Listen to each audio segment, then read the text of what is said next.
Bonsoir. Hey, will Seema stay awake for the whole stream this time? Let's see, what does the magic 8 ball say? Signs point to no. Find out in an hour. Find out next time on... Okay, but hello. Good to see you. Hello, Ogre. Also, I won't forget this time. Hello, George. Hello, John. Hello, Garland. Hello, Grape. I'm gonna eat you again?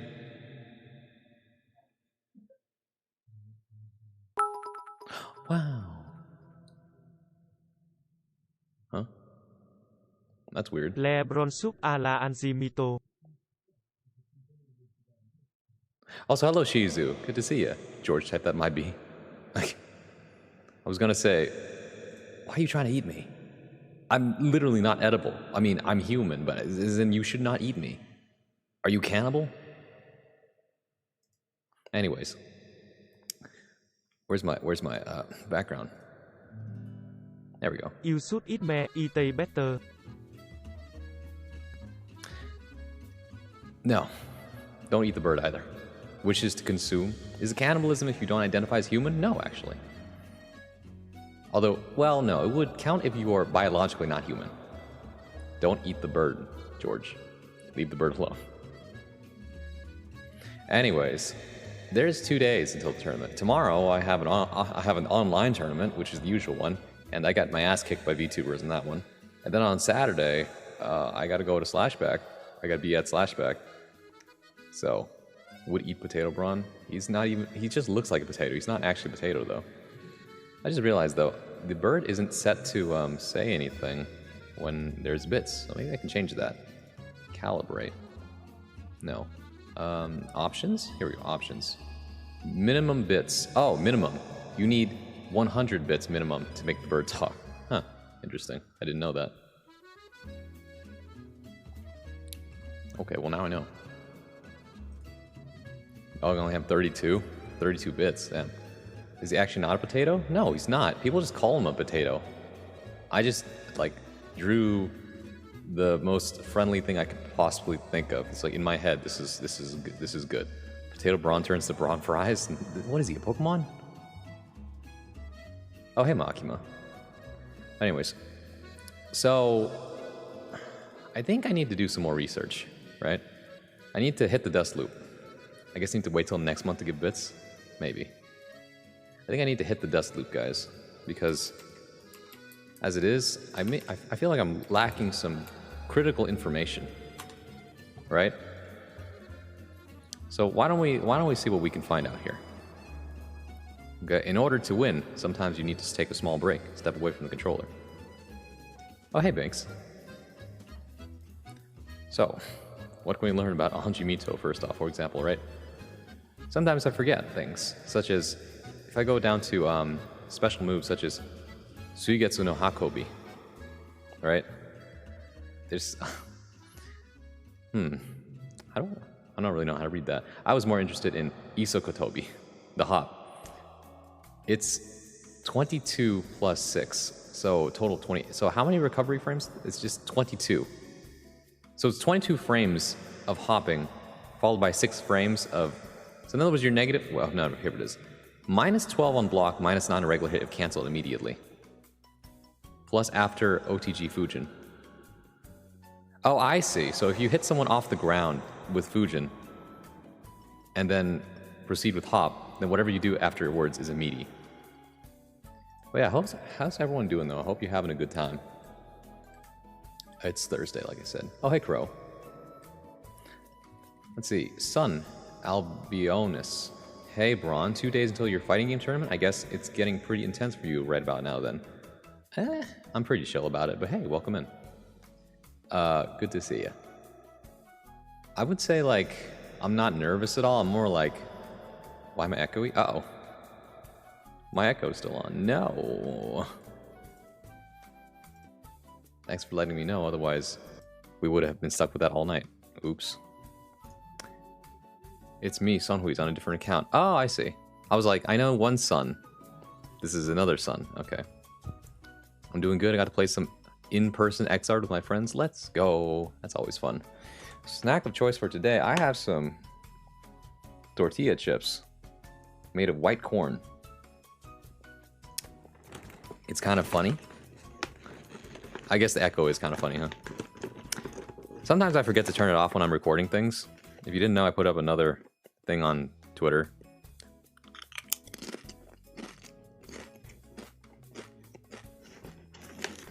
Just got done reading Madness of Heracles by Euripides. Absolute ride if you read it. Sounds like a classic. Slayer Pile Bunker really is a move that exists. Is that the one with the big punch?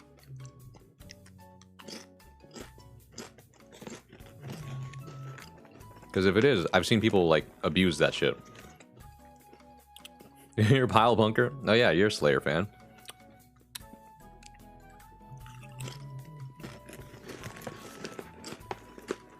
Pairu Bonka. Oh yeah, Pairu Bonka. Biggest Slayer fan here. Some people might fight you on that, actually.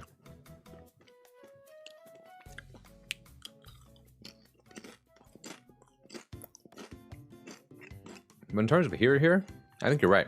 You probably are the biggest fan. Okay. Never mind, I lost it. I was like, I read Pairu Bonka and also Hello Marco.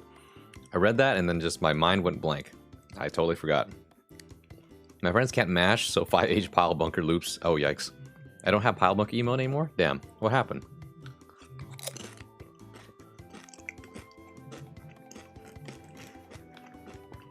How did you lose it? Ended up being replaced. Oh, I see. Life is tough for a small affiliate streamer. Only having, like, what, 25 slots? I'm thinking of getting into streaming lately, hence the second account.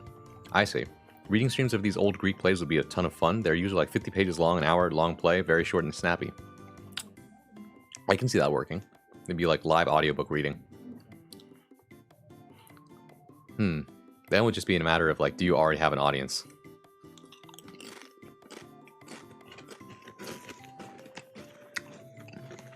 Because I definitely think that the hardest part of streaming is just getting started. Right? Like, do you want to... I could go through a whole spiel about how that works. It'd be 0 viewers for at least 2 years. I don't know about that. You can actually legitimately speed it up if you know how to advertise. What? Legitimately. Here's a secret, okay? Rather, it's not really a secret as much as it is like, here's the breakdown of common sense. Ryo! Ow! Surprise. I was actually surprised this time. I also thought I'd have no views when I started streaming. I mean, depends, right? How many people already know you, and how many people did you tell when you said, I'm going to start streaming? I'm snacking so hard. Yeah. What can I say? I'm a little hungry.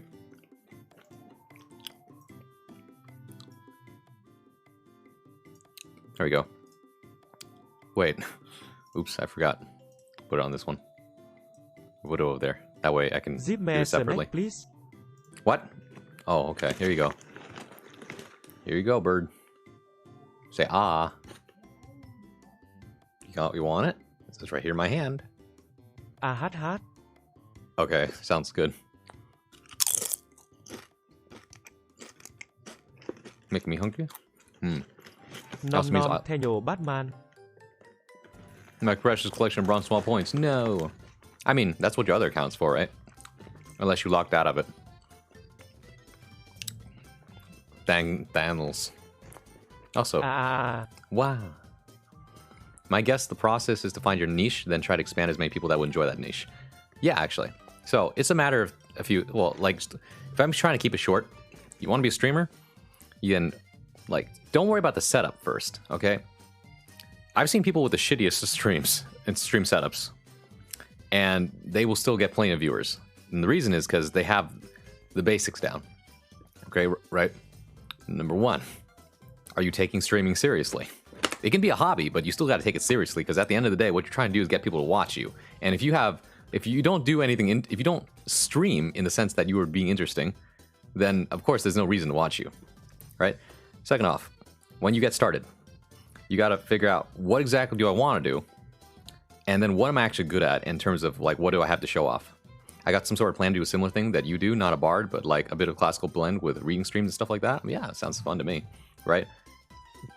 Now, one thing I recognize because people tell me all the time, you sound great. Okay, I'll take your word for it. So that's why I'm doing this, right? That's an angle that I can actually use. Now, that's not to say that I have a bad voice, I'm not cut out for streaming. That's not true. That's not true. Love your voice? Well, thank you. I appreciate that. But it just means that either you need to tap into a different aspect of yourself that you feel is a little stronger, or you need to work on the aspect that you want to present, right? It's like a spec chart. You have stats in this area, but you want to do something that doesn't pertain to that the stat that you're good at, in which case there's a bit of a mismatch, and it means you have to work that much harder in order to make up for that. I hate my voice, but I'm pretty sure everyone says that about themselves. I mean, it just takes a bit of practice. Guys, and here's the fastest way to find out, right? First off, you have to train your ears. Muffins! Ow. Welcome in. What was I saying? First off, you have to train your ears to be able to listen to things objectively. Okay? What that means is that a lot of the time you are pretty subjective about things because you haven't trained your ears yet in order to listen to things. The pan drop felt heavier than usual. Me too. That's how I felt too just now. But what was I saying? Right. IV training streaming. Exactly, the crow. You got to get used to hearing yourself. Exactly. The beret softens the blow a little bit. Just a little bit. Okay? Thankfully, I don't have a hard head. What if I'm listening to music? Well, yeah. Music listening, speaking listening, any type of listening will help you, but it's always good to have a goal in mind, as in a direction, specifically for what you want to be listening for if you're listening to something, right? If you're listening to music, what are you listening to? Are you listening to the rhythm? Are you listening to the melodies? Are you listening to specifically like a certain part of the track, okay? Or are you listening to something more of a whole, right? When you're listening to someone speaking, are you listening more to how they're pronouncing stuff? Are you listening to the way that they are inflecting certain things? Are you listening to the way that they are pacing themselves, right? There's all sorts of things you can listen for when you are listening, practicing, okay? Practicing listening. That's good advice. I'm guessing just like watch your own VODs often, pay attention to the quality of the voicing. Yes, I do this all the time. Like, I watch my VODs and I think to myself, was that good? Or was I just like fucking boring? Right? There are times when I watch and like, damn, there is nothing happening. No wonder that I wouldn't want to be here either right now. Right? That's not being hard on myself. That's just trying to be objective.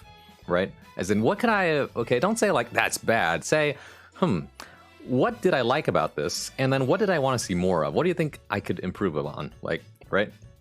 I think it's good when I'm explaining things because that's no dead air.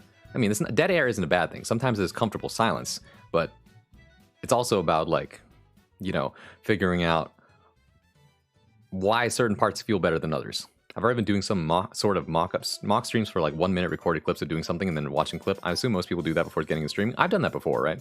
I put together like reels of like, okay, this is what it looks like if I were to stream. And I'm just like, well, that's not bad, right? I can always see potential of being interesting. I just have to keep talking. But most of the time, I'm not always talking, and that's fine. If you're always talking during a stream, that creates a different kind of problem, usually. It's not always a problem, but it just means that, like, damn, this guy never stops talking. Emphasizing things? Yeah. Odd areas in the way I pronounce some words? Well, yeah, like I said, reading out loud also takes practice, right? No one is built to read things out loud from the get-go. Most people start out reading like they are in elementary school. If you've ever heard it, you know the reading voice. Like, George Washington was born in 1998 in, you know, or not 1990. What am I saying? You get it, the idea. I was born reading out loud. Damn. Built different. Found with reading out loud, it's totally different than silently. Yes, it's a lot of fun. I agree, right? Think of it like oral storytelling, right? Look at how other people do it, and then learn what you like from it and what you would rather do differently if you were to do it yourself. That's how I read out loud? Exactly. And there's nothing wrong with that, because that's just untrained reading out loud. Ogre built to shout. Hey, Ellie. Good to see you. That reminds me, I need to post your poem.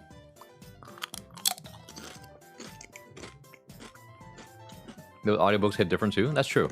But remember, audiobook readers tend to be trained so that they know how to, like, make the audio not only, like, comfortable to hear, but also easy to understand. crunchy ASMR. I'm just eating tortilla chips. White corn tortilla chips. Let's go, you're crunching off. Made just in time? Yeah. No singing march today? No, I posted it. I posted it already. It's on Twitter.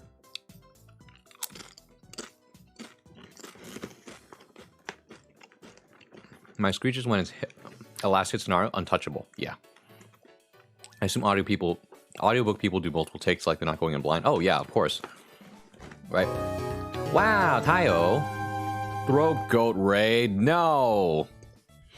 But welcome in, Raiders. Hello, my name is Bronsois, modern day bard. At your service, your one-stop shop for poetry, performance, and pleasantries. When I'm not playing fighting games, you can usually find me reading, writing, and sometimes I might even sing you a song. No dips or anything? No, I'm just snacking on tortilla chips. Is eating plain tortilla chips? No dips? No, yeah. Well, thank you for giving Tayo a shout out. I hope you had a good stream. I know I was there for a little bit. But yeah, thank you for the raid. I appreciate that. Also, hello. It's dry. It's so dry. Manaxi, thank you for the follow. I appreciate that.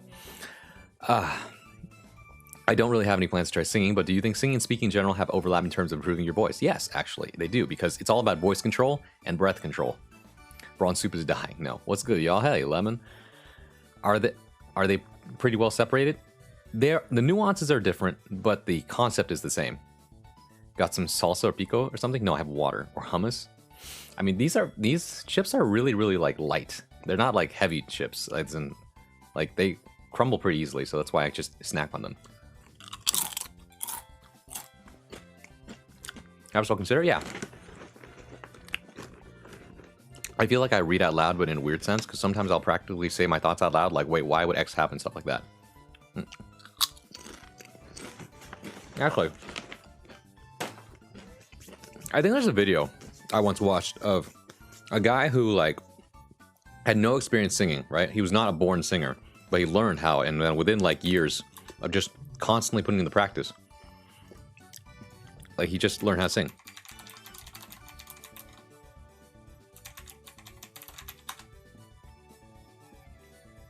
Let's see. Here it is. It's a 5-minute video. Let's watch this real quick. It's like, and this applies to anything, by the way, not just singing or speaking. This applies to like fighting games too, which is, you know, why I would even talk about this at the same time. Not really. I'm just making excuses. Hey guys, you're about to see a 10-year vocal transformation in This was uploaded 5 years ago. Here. This video is number one. It was awesome to be able to go through all the years and see the progress that I've made. And On topic of breathing out loud or rather performing, do you find yourself drifting tone too much or drifting that would be a bad thing? I've heard Medea, more Medea. I know about the play, yeah. It's bad at maintaining the pace of my speech and I tend to speed up and slow down. You can definitely grow like any other skill. So with that, okay, so to answer the question first, number one, maintaining pace of my speech when I tend to speed up and slow down, yeah, that takes practice. Like, you have to be conscious of yourself when doing it. The second off, the question is, do you find yourself drifting in tone too much or consider that to be a bad thing? It depends. If you're trying to be performative, then that's one purpose. But if you want to easily convey information in a way that's like digestible, then sometimes performative is not the best way and you just want to be able to read something straight. Not so much speed though, that is part of perhaps, I mean like, right. Well, finish your thought while I play the video. Without further ado, here is my vocal transformation over the past decade. Oh my god. What is it opening?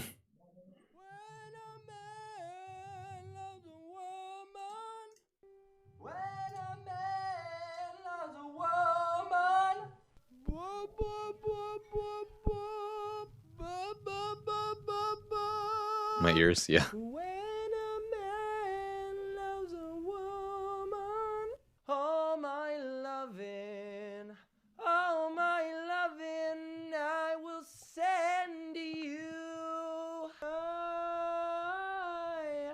I don't worry my life away, yeah, no. Something wrong now, I long for yesterday.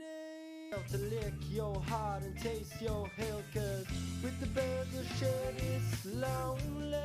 You and I said something wrong now, I long for yesterday.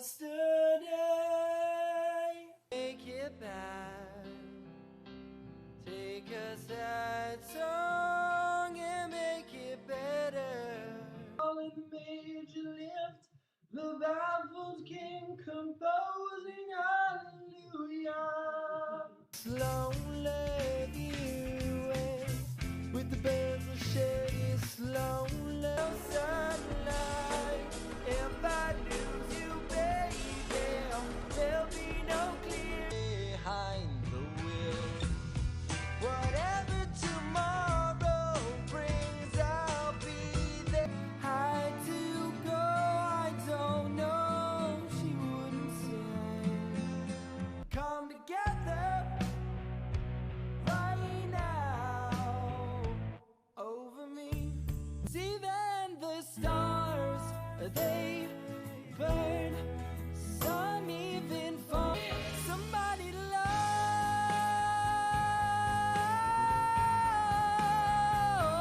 When I'm wiser and I'm older, all this time I was. 'Cause all of me loves all of you. You stay with me. Oh, oh, oh. I got you in my space. At least I can say that I've tried.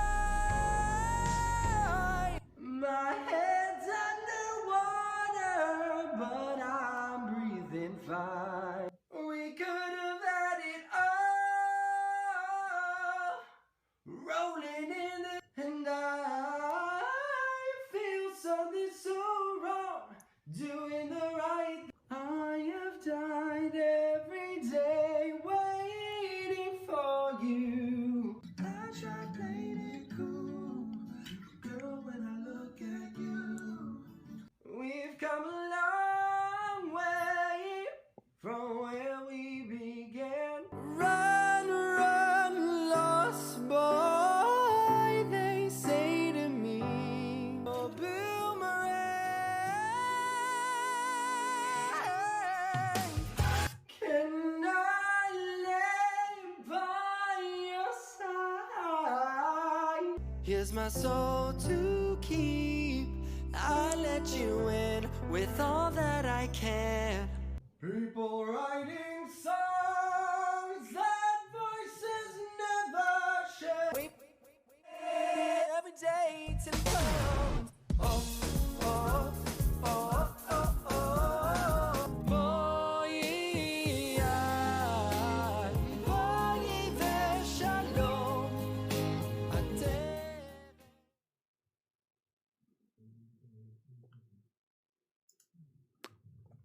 Yeah, it was 5 years ago. He's probably even better now. This is 6.5 million views, and he's doing well. You know the funniest thing about it though is like when people improve themselves, you see this all the time when people do like gym transformation videos too. Not only does their self-esteem Batman and could still sing better emo. that's not true actually. I don't think I'm as skilled. I just like perform to niche pretty well. That's all. Like I know what I'm good at, and so I try to lean into it. Although I constantly also try to push boundaries as well. Like you can always teach yourself to sing higher. It's much harder and pretty much impossible to lower the range that you can sing at, because that one involves stuff like vocal fry, and that's just bad for your vocal cords. But you can train your vocal cords to be more used to singing higher, because the vocal cords are a muscle like any other part of the body. So in other words, it's like the more you use it, the better it gets at doing stuff. Makes sense? Yeah. Can we hear the beginning again just for the contrast? Yes, here you go. Past woman.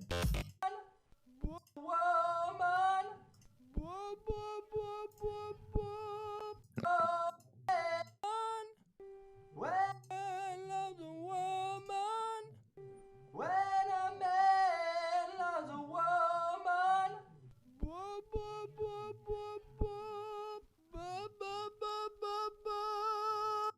And then That voices never share. what's your take on autotune? Similar software to make people sound better? It's not meant. So autotune has a weird misconception of you. The people think that autotune makes me sound better. No, autotune is just a tool to make you sound cool, have a cool effect on your voice when you sing. It doesn't actually like fix everything about your voice. If you are not a great singer, it's not going to make you sound better. It's just going to make you sound like not a great singer, but with an effect on your voice. That's what autotune is there for. Instead, what makes people sound good, by the way, is post-processing. This is what audio engineers do. They take your recording of the whatever you did. They go into their software. They can fix notes actually in there and fix them so that they are not only in key but also. Oh, he's breathing air. Seema is breathing air. What's it gonna be this time?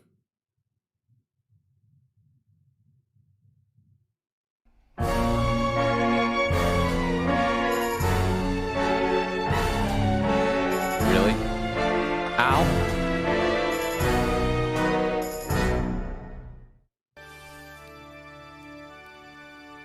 Society.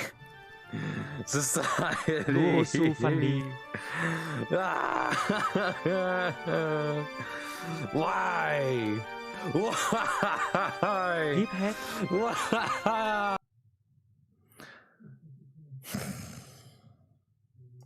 I'm very happy you showed me that because I'm confident that if I were to try to sing, it would probably be bad and would think I don't have the ability. Yeah, no. Look, everyone has the ability to do stuff, okay? It's not a talent thing. Talent is just, think of it like, okay, let me see if I can pull up a little thing here, okay? This is a popular graph, but I'm just going to paint it, as in use Microsoft Paint for this so that you can easily see it. Where's Paint? Where's Paint? Also, I didn't put the clock up. Give me a second. Clock, where are you? Yep, clock. But just to be clear, okay? 1, 2, 3. There we go. Let's go. MS Paint Gaming. Yeah. Tayo, you're tired. Maybe you should go rest before you do a 12-hour stream playing Jump King. Let's see here. Okay. Like, look, I'm not informed of the top. Okay, I gotta catch up with some chats. You guys said some things that I didn't get to catch up on. All right, so let's see. Imagine too getting emotional would be bad, unprofessional. Not necessarily. It just depends on how you portray it.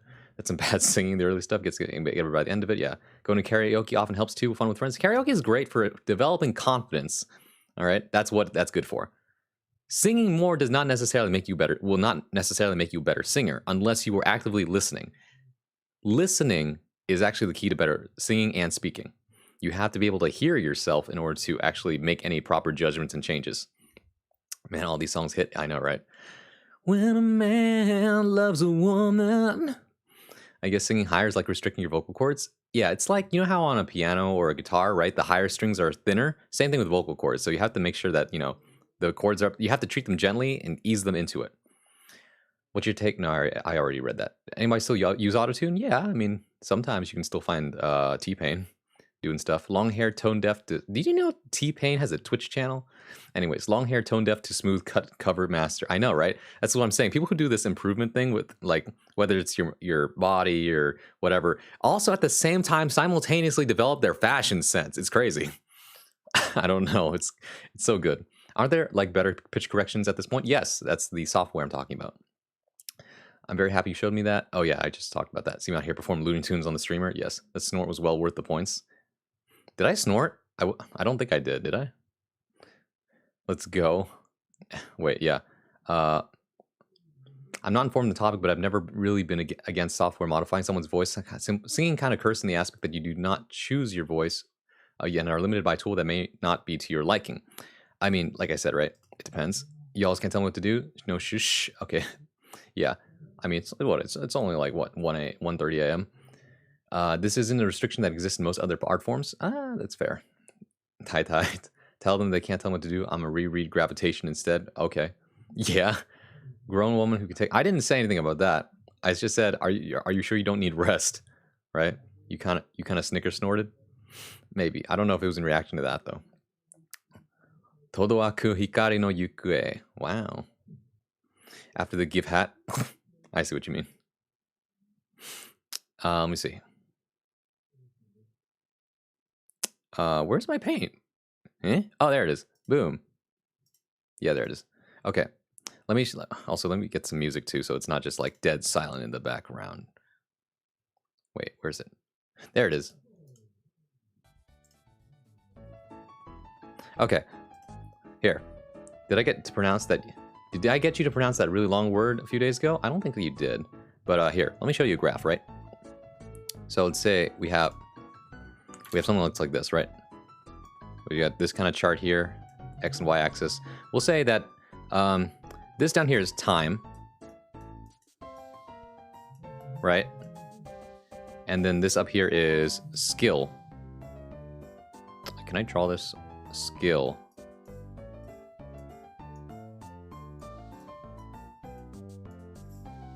Something like that, right? And then, so normally you start here at 0, right? And you go like this. Over time, you just get better at a skill. And eventually, you taper off because going like that is near impossible for humans. Like, you know, you hit your limit. It's like, okay, that's about as good as I get, right? So people with talent essentially just have a bonus. They look like this. They start here, right? Or maybe up here. Like, oh, wow. And if they work hard, or see, people who work hard go up over time and there's, you know. But you will find that the trend is that people with talent sometimes do like this. And eventually they just kind of catch up. So what talent does is it just gives you a bonus. Epiphenomenalism? I share my suffering by fumbling the word or extend my suffering by nailing it the first time. English major.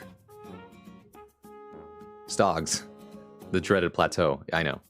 I mean, we all hit our limits, but that's okay. You know, you can always push limits. Sometimes it looks like this, right? You don't know. Like, it never looks like this. You never drop your skill. Your skill just gradually gets better over time, right? And sometimes, you know, it hits the same.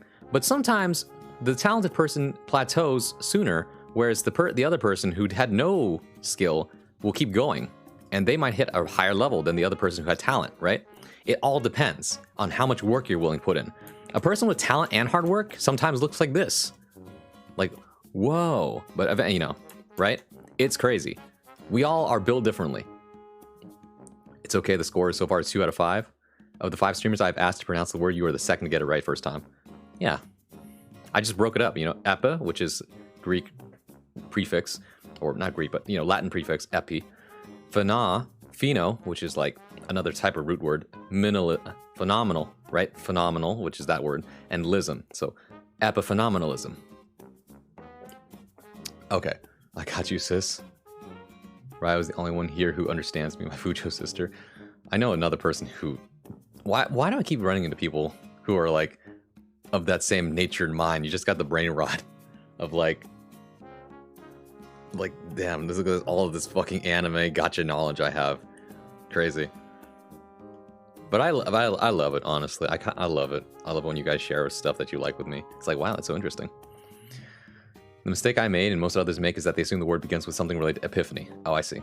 So you said epiphenomenalism. Can you pronounce? Is that a real word or no? My favorite magic card? So it's like Asmorano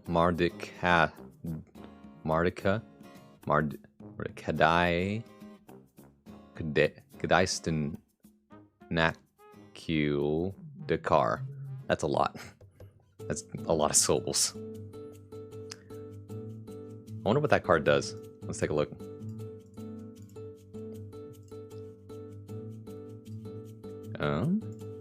Hold on.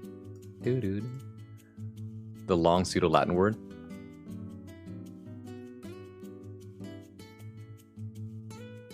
Huh. See, the problem here is that I'm not sure if that's supposed to be like C as in floxe or flocce, like Italian, or flosse, right? I want to say it's like floxe. So it's like floxinoxipilification. Floxinoxipilification. I don't think it matters. I think the story of it is that all the component words in it mean the same thing. Oh.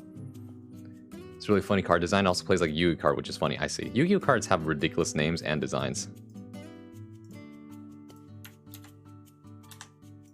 What am I gonna get if I look this up?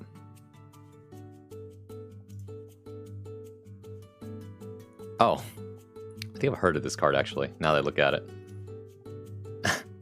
As long as you discarded a card this turn, you may pay 1 mana, cast the spell, and when it enters the battlefield, you may search your library for the card named Underworld Cookbook. Oh, I know about this, yeah. It's the food deck. My friends play Commander, so this is common. You probably didn't even see it, huh? I'm sorry. Let me put that back up on screen. This is the card. The Oxford students are something that came up with it as a joke to express something that is worthless by combining loads of words that mean worthless. I see. One, a red black. Yeah. Red black mana. My favorite Magic card is Birds of Paradise. Oh, Birds of Paradise is an amazing card. It's also kind of expensive, isn't it? Or did they reprint it? I don't remember. But it's a beautiful card, though. Let's see, Birds of Paradise.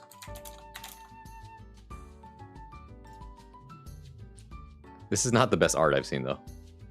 There's different arts. The bop, it's like $14. Wow.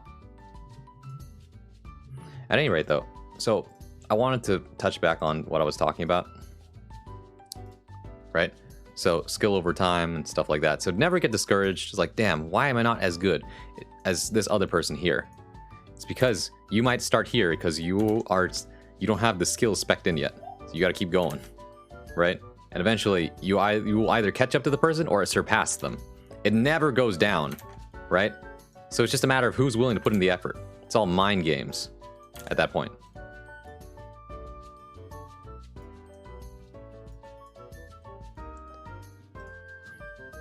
I think it's been reprinted a lot. What up, Crow? Yeah. Overall, agree with what you say about talent. However, I will add that the situation varies depending on the specific hobby. Exactly. Also true. There's different situations for everything. There are some things which are talent in the traditional sense, such as being tall for basketball, something you were born with that's hard advantage. And what's the other one? Bop, is that where your name comes from? Lemon Bop?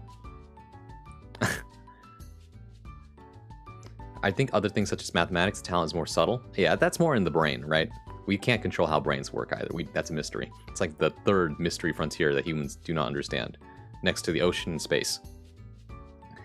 But what was I going to say?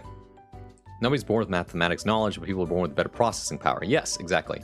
It's kind of like how some people are born with ears that are really good at working, and some people are born tone deaf, which is why they are set back or impossible to learn how to sing.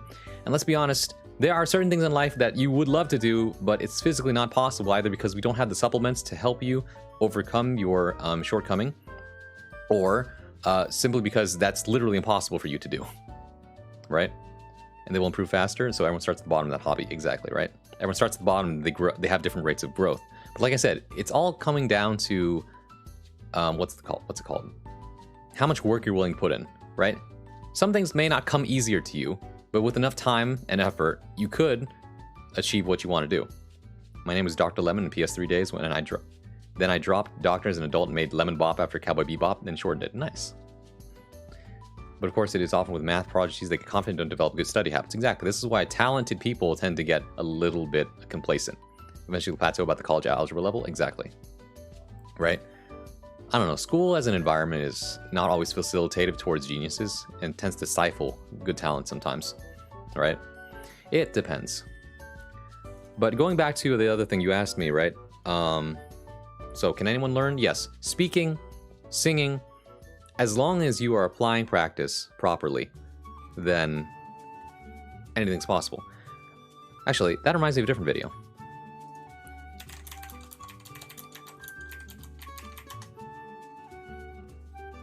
Here, let's talk about this video real quick. I watched this one. It's like 18 minutes, but maybe we could skim it. Okay. Nah, we should watch the whole thing. We should watch this whole thing so that you guys understand the same context as I do about being an expert. Do you bring this trick out at parties? Change the stream tag? It's a terrible party trick. You're right. I should change the stream tag.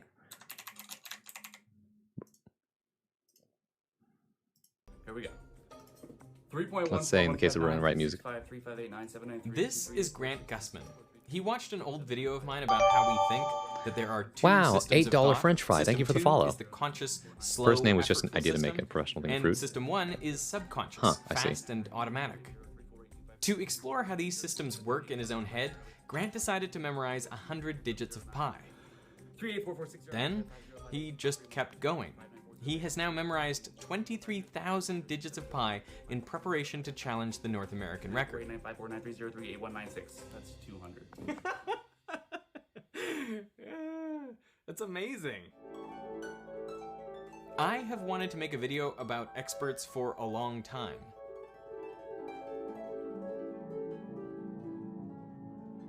This is Magnus Carlsen, the 5-time world chess Let's champion. go, Carl He's being Magnusson. shown chessboards and asked Magnus to identify Carlsen. the game in which they occurred.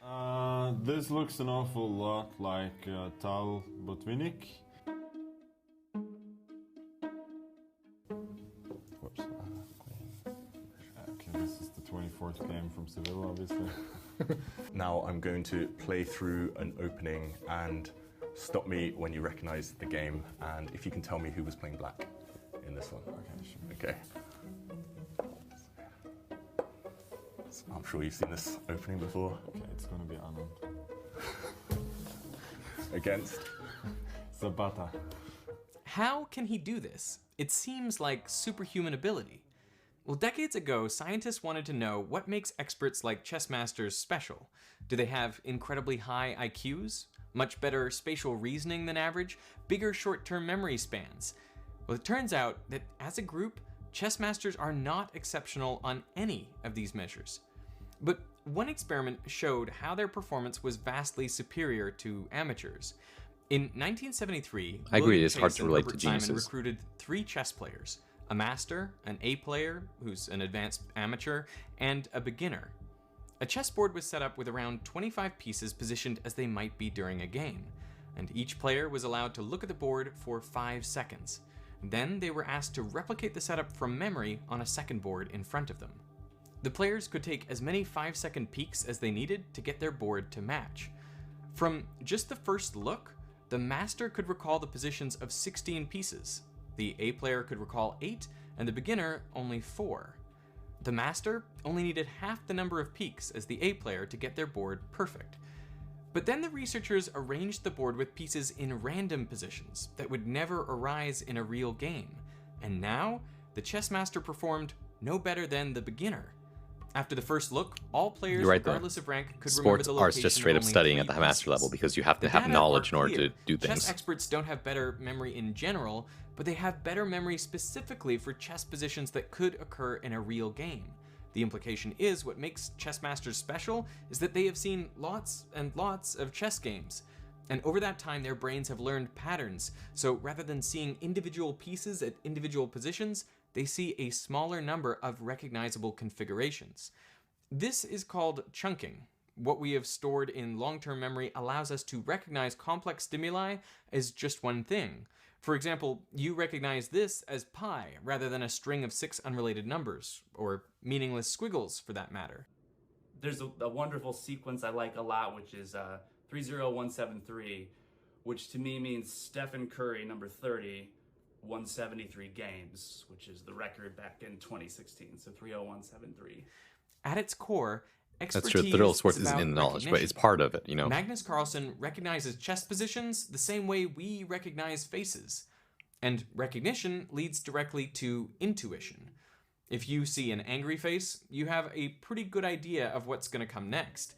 Chess masters recognize board positions and instinctively know the best move. To your point, though, Lemon, I was going to say that. See, here's a good example. American football is a fantastic sport where you get to see people like run into each other a lot, right? And stuff happens. What you don't see is all the time that the players have to spend in the locker room and places like that, doing the studying of memorizing routes and watching footage of their opponents and how to counter that. Like, there's so much studying involved when it comes to behind the scenes in football. And then the only parts you ever see are the parts where they are practicing out in the field and when they're playing out in the field. But no one ever talks about like all the stuff in the back. Go Broncos. I didn't know you were a football fan. Well, American football fan. Most of the time, Also, I well, know welcome what back, to do. Makima. If you, I don't have although to- maybe you might have been already here. I figure it out. To develop the long-term memory Yeah. of an expert takes a long time. 10,000 hours is the rule of thumb popularized by Malcolm Gladwell, but 10,000 hours of practice by itself is not sufficient. Yes, There are 4 additional criteria that must be met. this is important. And in areas where these criteria aren't met, it's impossible to become an expert. So the first one is many repeated attempts with feedback. Yep. Tennis players hit hundreds of forehands in practice. Chess players play thousands of games before they're grandmasters. And physicists solve thousands of physics problems. Each one gets feedback. No, The just tennis not player 10,000 hours sees of whether Guilty each Gear. shot clears the net and is in or out. The chess player either wins or loses the game, and the physicist gets the problem right or wrong. But some professionals don't get repeated experience with the same sorts of problems. Oh yeah. Political scientist Philip Tetlock picked 284 people who make their living commenting or offering advice on political and economic trends. Oh, well, Wall This Street. included journalists, foreign policy specialists, economists, and Are we intelligence going to some analysts. experts then? This Over video will 2 tell you a little decades, bit about he it. peppered them with questions like, would George Bush be re-elected? Would apartheid in South Africa end peacefully? Would Quebec secede from Canada? And would the dot-com bubble burst? In each Oh case, boy. the pundits rated the probability of several possible outcomes, and by the end of the study, Tetlock had quantified 82,361 predictions. So, how did they do? Pretty terribly. These experts, most of whom had postgraduate degrees, performed worse than if they had just assigned equal probabilities to all the outcomes. In other words, people who spend their time and earn their living studying a particular topic produce poorer predictions than random chance. Even in the areas they knew best, experts were not significantly better than non-specialists. The problem is most of the events they have to predict are one-offs. They haven't had the experience of going through these events or very similar ones many times before. Even presidential elections only happen infrequently, and each one in a slightly different environment. So we should be wary of experts who don't have repeated experience with feedback. Yes. So based on the fact that there are never any good accomplished politicians, I think it's possibly a good politician. As a politician, you can just all you can do is do the best you can because your experience can only help you so far. It cannot predict the future, right? You do what you can, and hopefully you have morals and stand for the people. That's my hope as politicians who represent Americans at the very least. What can you do though? But yeah, 10,000 hours of Guilty Gear, how are we going to become experts? No, if we don't do 10,000 hours. Well, bro, there are people who put in 10,000 hours of the game and it's still just as, mediocre as they were, 5,000 hours in. You know what I mean? It depends, though. It all depends. If you only do the same thing over and over again, you're not going to get better at it. I remember years ago back in Call of Duty. Oof. Anyways. The next requirement is a valid environment. Yes. One that contains regularities Oh, that make it at Poxy. least somewhat predictable. Good to see you. A gambler betting at the Oh. roulette wheel, for example, may have thousands of repeated experiences Metrics with and the stuff? same event. Yeah. And for each one, they get clear feedback in the form of whether they win or lose.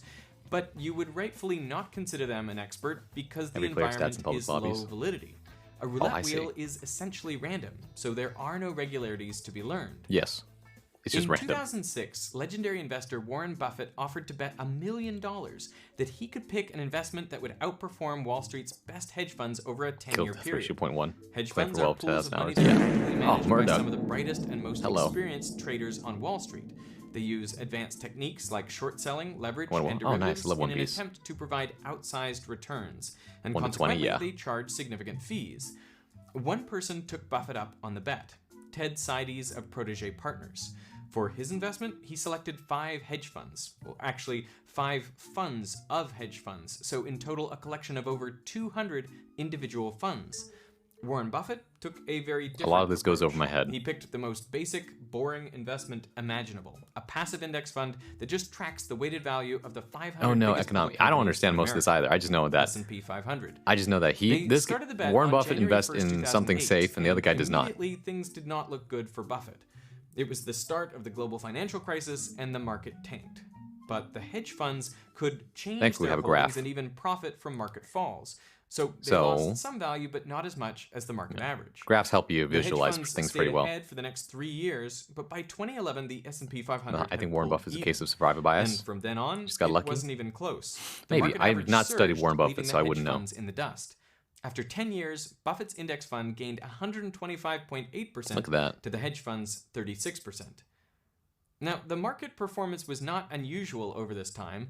At 8.5% annual growth, it nearly matches the stock market's long-run average. I don't know what that So means. why did so many investment professionals with years of industry know shit about experience, economics. research Here's at their the important fingertips, part. and big financial incentives How to come these perform experts, fail so-called, to beat the market? they didn't do well? Because stocks are a low validity environment. Yes, it's Over random. the short term, stock price can't movements are predict almost this. entirely random.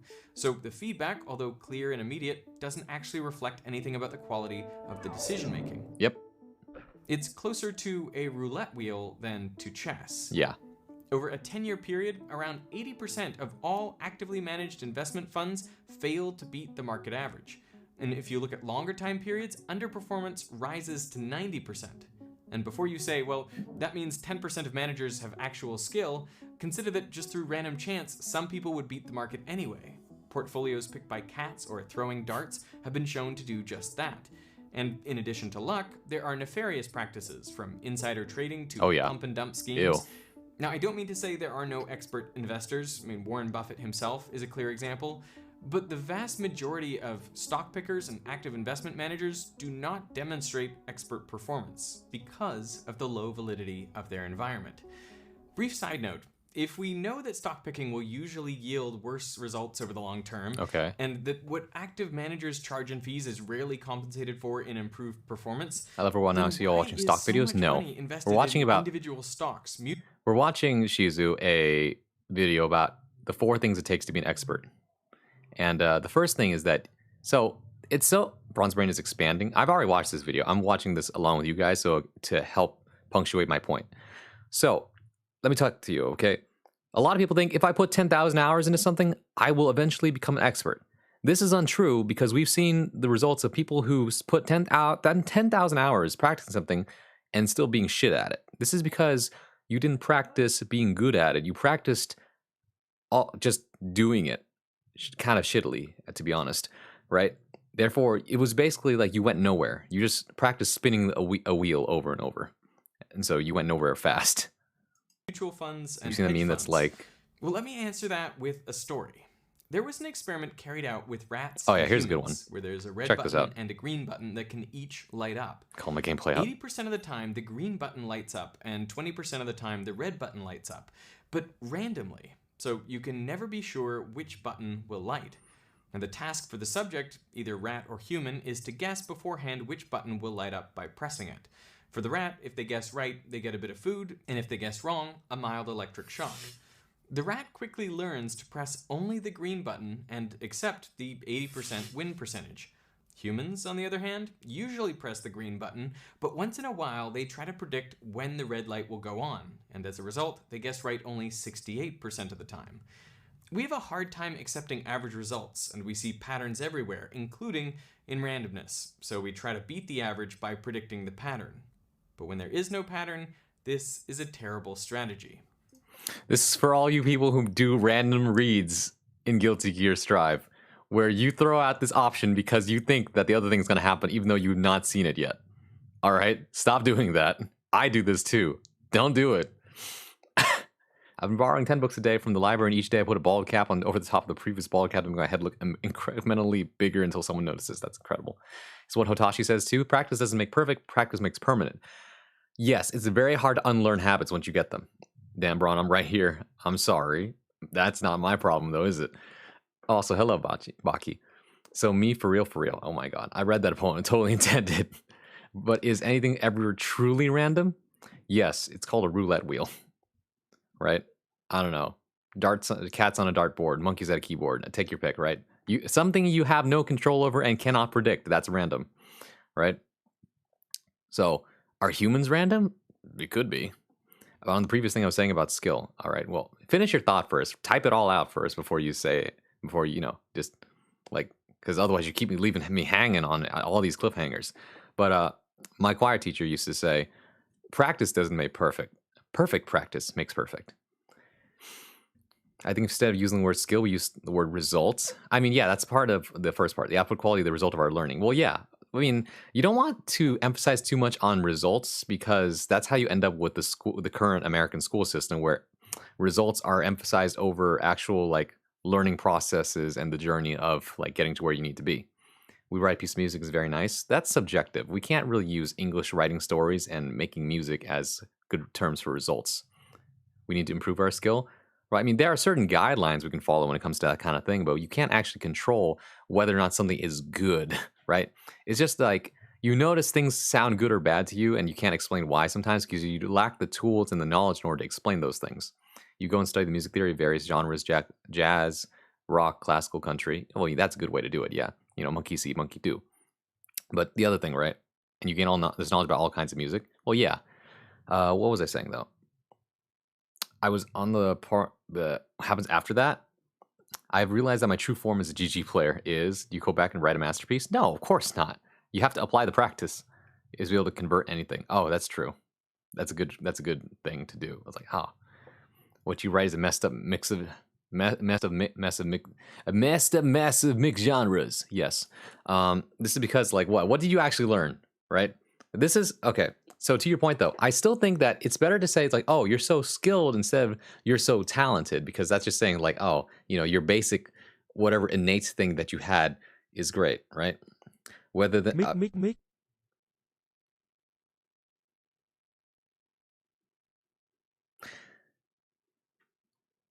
whatever skill you had, right, tends to be cheapened by the fact when people say you're so talented. I mean, it's a compliment that people say, it's like, oh, I wish I were as talented as you, but then they discredit the amount of work and time you put into trying to get better at something, which is why it amounts to skill, right? And skill is usually measured by results, not the other way around. Your results are not measured through skill. They tend to be related very closely. Like I said, right? You have to learn to organize your learning, put it into a cohesive output. Well, yeah, that's what the first part of this was. So it's not about 10,000 hours. Some McDonald. Maybe later. Why did that shut your brain down so hard? Because I had to think about it for a second. Mix. Thanks, Faust. But 10,000 hours does not guarantee you're an expert. That's why the first part of this video, the first thing you need is lots of repetition with like feedback, right? Where was it? The first part. Tennis player. Not there. Was it really here? It is. It's right here. 11:18 forfeit. You need repeated attempts with feedback. This is the first part, right? Because if you have no feedback, you have no idea whether or not you are doing well. This is what I mean when I say you need to train your ears if you want to become a better speaker or a better singer, because you can't get feedback if you can't interpret the information correctly. To me, talent is how quickly you can pick up something, but even talented people won't improve at something if they don't put active time into learning it. Yes, Shizu. This is what this graph is about here. Okay? The skill over time. A lot of people start here at the 0 mark, and have to work their way over time to become skilled. People with talent. Oh my god, Shiho is raiding with the party 5. Hello, Shiho. Welcome in, Raiders. My name is Bronsois, modern day bard at your service, your one-stop shop for poetry, performance, and pleasantries. When I'm not playing fighting games, you can usually find me reading, writing, and sometimes I might even sing you a song. But hey, welcome in. I hope your Strive session went well, and I hope that you do well in the tournament that you're training for. Today we're doing some research, and also I'm explaining the correlation of skill with time. My brain's reading Shindo. It is Shindo. It's Shindo Kazumi. On Twitter, they're Shiho Alaka. And so I call him Shiho because but technically Shindo. Either way works. Thank you for giving Shiho a shout out though. It's a bad habit. What you need, when you said need to do is stick with that same character, get used to it, focus on, don't get muddied up by the flavor of the other characters. Not true. Would you say that's a thing that happens in fighting games? Not true. You do need a lot of time into a character to get really good at that character, but that doesn't necessarily mean that playing other characters will make you worse. Happens in shooters games, I find. Well, sometimes you can get your muscle memory mixed up, right? But if you develop good fundamentals that apply to multiple things, such as across different games or across different characters or even across like different genres of whatever it is, right? Then you develop a foundation for you to build whatever structure you want on top of that foundation. Okay? You can be godlike in neutral, like it comes so naturally to you and everything's instinctive, but if you don't learn the matchup, you're gonna get fucked by a more knowledge player very easily. Exactly. Right? I don't consider myself to be very skilled or talented. Or okay, actually I'm pretty skilled now, but I'm not talented at the game. People with talent just start with a bonus, right? And so at this point in time, this person has 0 skill, this person has a lot of skill because they have talent at it. But if the person with talent only practices so much, eventually they plateau earlier, and the person who's put more time into it and effort eventually reaches the same point here. And sometimes it's a case where the person who didn't have as much talent ends up surpassing the person with talent because they just kept at it, or they had a higher acumen towards learning rather than the other person. So the other person kind of just stagnates. This is not going down, by the way. It's supposed to go straight. Never consolidate, confuse, always. Playing Sin may be a nasty Kai. Have too many tricks. Yeah, exactly right. Been playing all day though. I have noticed. Good job. Justin, why you Sag? Not sure you started with a melee fox buff? No. Yes and no, right? I played Smash before fighting games, but I didn't have any proper fighting game skill. I mean, the most skill I had was like messing around DBFZ, but that doesn't necessarily equate to me understanding how fighting games worked. It just means that I was familiar with how the game works, but not necessarily how the game is played, right? Bronze Cube in my Steam status. I mean, you literally friended me. I can see what you're doing, right?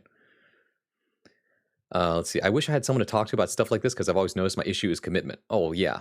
Sometimes I get that a lot because I'm a bit of a free spirit. I like to just get myself involved in so many different things. But at the same time, I buckle down and say, you know what? I like this thing. I'm going to keep doing this thing, right? At the end of the day, it's you who decide what you want to do and what you want to go into. But in this case, let me go back to the video, okay? This video is telling you once again, 10,000 hours of bad practice will just make you bad at something. It does not make you good, right? But if you want to be an expert, it's not just the hours. This is also what you have to apply.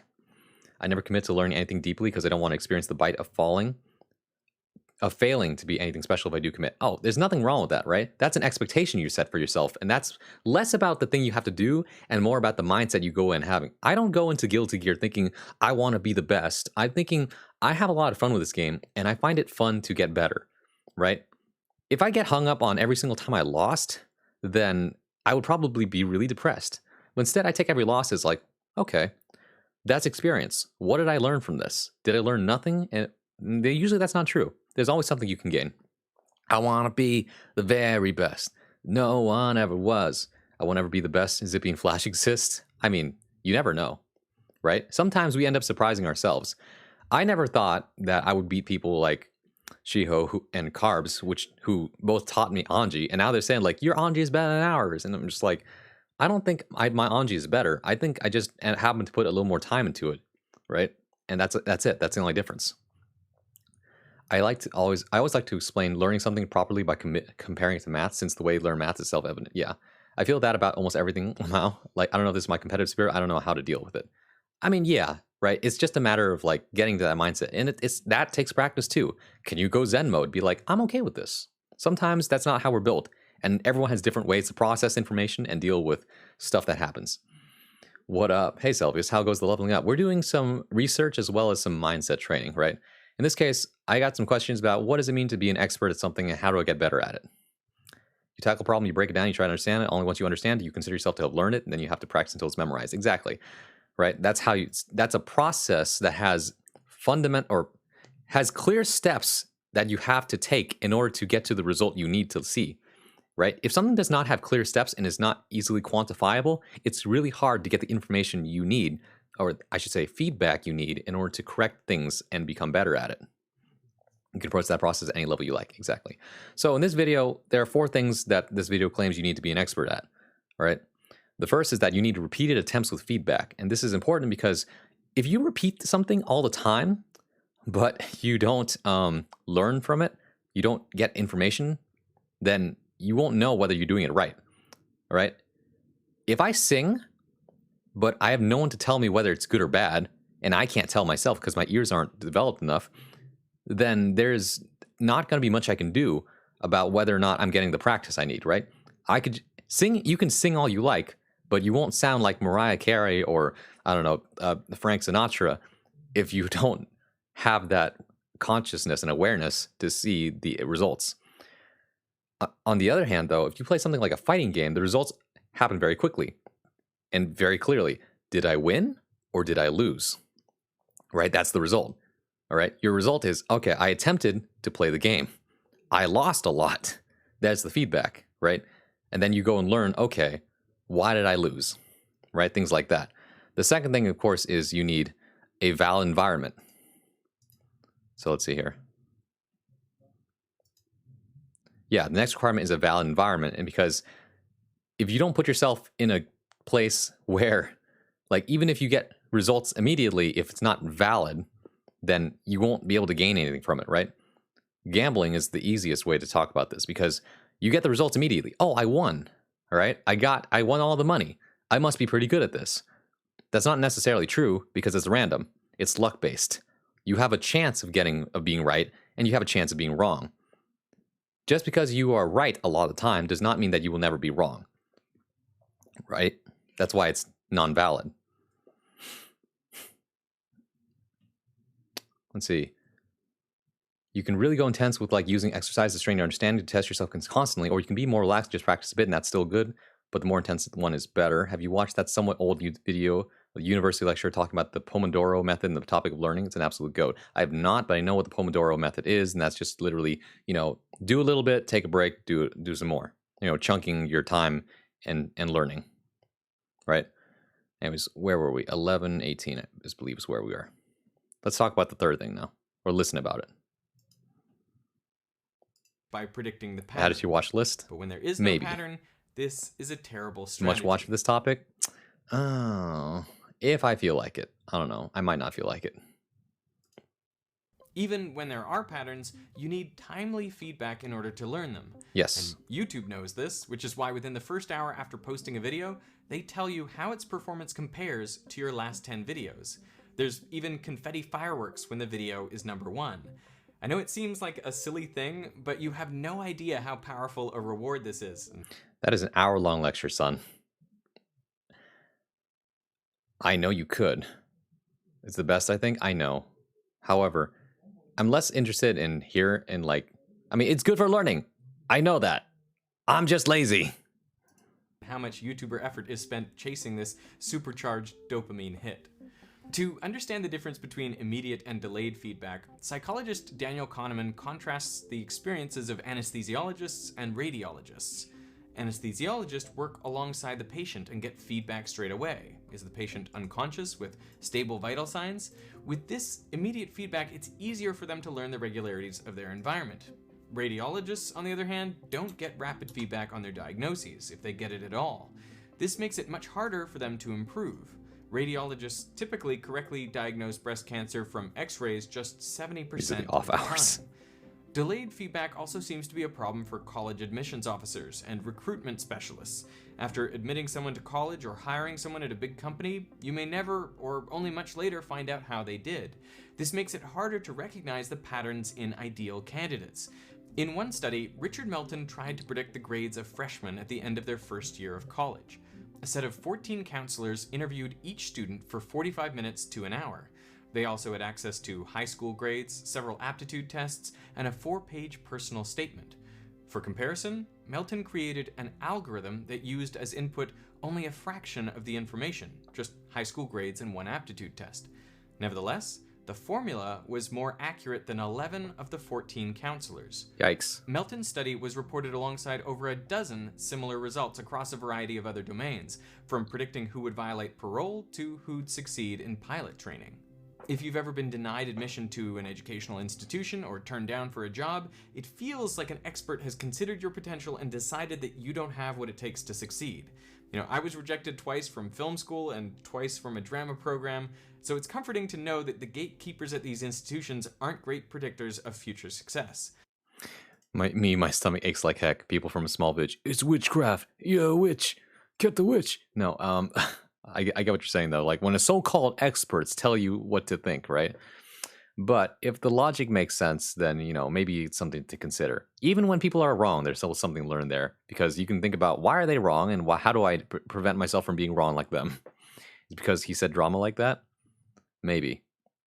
But I think it's really interesting and also kind of scary when you think sometimes that the mathematical statistics will more often than not be more correct than human beings just trying to make guesses. Silly man, the HR department didn't even look at his resume. You know how it works. They take the pile of applications. Immediately throw 75% in the bin without looking at them. I'm gonna make an observation here, but there's nothing wrong with this. But I do find it very interesting how some people will gather all their thoughts and make a large paragraph, and other people will break their sentences into chunks and write multiple lines in a row in chat. I just think that's really interesting. What was I saying though? Oh, right. So yeah, delayed feedback is pretty bad for finding out whether or not you're good at something, right? I'm a big paragraph guy. I don't know if that's good or bad. I enjoy it because it means that all the information is in one place. Whereas if your thoughts are scattered, then I have to look at your messages in between other people's messages, and that throws me off. So that's just me, though. I consider every time I press enter is like a comma or break in the speech in the sentence. Yeah, or you could just punctuate, but that's just me. But yeah, I understand that too. Like, it's different lines. It's just that's why it's like, oh, you punctuated there. I have to wait on a cliffhanger until I get your next message to find out what you were going to say. It's really a funny effect. But what was I saying? Right. So, for example, doctors who are trying to predict cancer, you don't know whether the cancer is going to get worse or better. So you just do the best you can now and hope the result is good, right? You will never be able to tell the difference between two good cancer doctors because it takes too long to get results, right? You can't call either one an expert until then. So that's why you can't really be an expert if you don't have timely feedback. You need to feedback almost immediately. It's like, the result is I won or lost. Imagine that. You play Guilty Gear and you don't get your results until a week from now. You're going to forget or you're not going to care, right? Terrible. But you play the game, you get win or lose immediately, and obviously you think, okay, I get information now, I can actually use that for something. I will separate into messages depending on length, but I think that's my Twitter brain working, yeah. I'm learning that certain augments you have to make for Twitch chat from regular speaking. A little bit, yeah. What if I write my notes? Whoa. Well, I wouldn't worry about it. Everyone has a different way of talking to Twitch chat. I like to use emotes because they're funny, but that's just me. So if you're in a valid environment Yep. and you get repeated experience with the same events, with clear, timely feedback for each attempt, will you definitely become an expert in 10,000 hours or so? The answer, unfortunately, is no, because most of us want to be comfortable. For a lot of tasks in life, we can become competent in a fairly short This is the period most of important time. one in my opinion. Take driving a car, for example. Initially, it's pretty challenging. It takes up all of System 2, but after 50 hours or so, it becomes automatic. System 1 takes over and you can do it without much conscious thought. After that, more time spent driving doesn't improve performance. If you wanted to keep improving, you would have to try driving in challenging situations, like new terrain, higher speeds, or in difficult weather.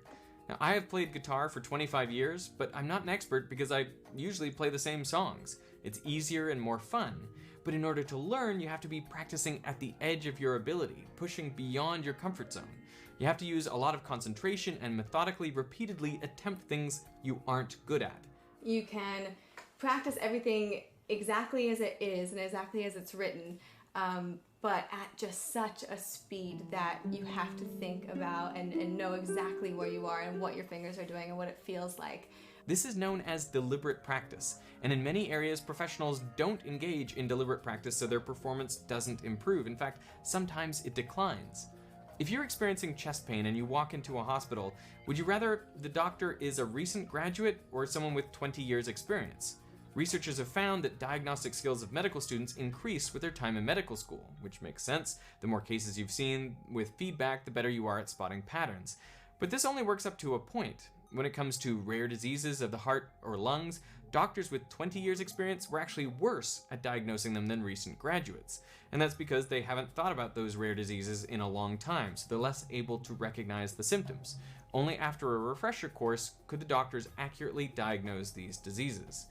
And you can see the same effect in chess. The best predictor of skill level is not the number of games or tournaments played, but the number of hours dedicated to serious solitary study. Players spend thousands of hours alone learning chess theory, studying their own games and those of I others. need the And doctor they to play through diagnose when we compositions, had which are when. Oh my puzzles God. designed to help you recognize tactical patterns. In chess, as in other areas, it can be challenging to force yourself to practice deliberately. And this is why coaches and teachers are so valuable. They can recognize your weaknesses and assign tasks to address them. To become an expert, you have to practice for thousands of hours in the uncomfortable zone, attempting the things you can't do quite yet. True expertise is amazing to watch. To me, it looks like magic, but it isn't. At its core, expertise is recognition. And recognition comes from the incredible amount of highly structured information stored in long-term memory. To build that memory requires 4 things: a valid environment, many repetitions, timely feedback, and thousands of hours of deliberate practice. When those criteria are met, human performance is astonishing. And when it's not, you get people we think of as experts who actually aren't. There we go. This is why I've decided to start trying BlazBlue Trials on stick. Not a bad idea. Honestly, the tool of which you used for a different video game or not, just simply dictates your limitations here and there and what makes things hard or easy, right? Certain things are easier on like a stick than they are on a pad or like a box, right? Let's talk Guilty Gear for a second. Oh, hold on. Also, yeah, you're right. Learning languages is an example because oftentimes people will get through the day-to-day stuff, feel comfortable. I've learned enough. I'm not going to learn any more than that, and that's why they don't improve at the language anymore. I feel this also. I feel like I can come okay at something relatively quickly, but I stop the point of deliberate practice because it means committing to something, and I feel it's like making a choice, and I'm afraid of wasting my time or effort. Well, that's the thing, right? It's never wasted if you find that you enjoy it, right? And it's always a leap of faith. Like, am I going to enjoy this thing? And this is why it's not a bad idea sometimes to just jump in and see whether you like it, right? The moment you decide, I don't like this, you can just stop, right? But if you feel like a little bit, just, damn, I might enjoy this, but it's a scary road. It's a long road, and I know what the pros and cons are, and the cons kind of scare me, right? Here's a good example. I wanted to become a teacher, but I know what it means, right? My teaching skill is pretty good. I feel like people would like me. I feel like I could make information easy to digest. However, becoming a teacher in America means that I have to conform to standardized testing as well as the expectations that the school puts on me, right? And all sorts of different bureaucracy and things like that, taking my time up in meetings and who knows what else, right? And putting up with maybe students that don't care for me at all. That's scary. Is it rewarding? Maybe, but there's no way to know unless I do it. And the thing is, the more I thought about it, the more I was like, maybe I don't want to do it, right? It's kind of, who knows? It's too much up in the air. I would rather do something I'm sure about, right? But in this case, there's a lot of things I do where I did not know what the result was going to be, but I found that the initial result was pretty fun. I found that I liked it, and so I just said, sure, I don't mind it. There might be some cons to this, but my love for it outweighs whatever bad possibility could come about it, and right? And even if you went down that road and you end up like, man, that really fucking sucked. I can't believe I went through that traumatic experience. However, at the end of the day, we learned something, right? My last job that I had was pretty heavy. It did not end well, but I learned a lot from it because I did it, right? And that experience is not for nothing. Yeah, right, yeah. You should just lay out all my commitment issues in like 2 seconds. Yes, because I've been through the same thing. Perhaps to avoid this pitfall, it's important that you not only be motivated to reach whatever your goal is, such as winning a tournament, but you should also be motivated to prove this for the sake of improving. Oh, well, that's exactly the thing, right? It's the age-old saying, it's not about the destination, it's about the journey, man, right? And that's what I'm saying. You have to enjoy the journey.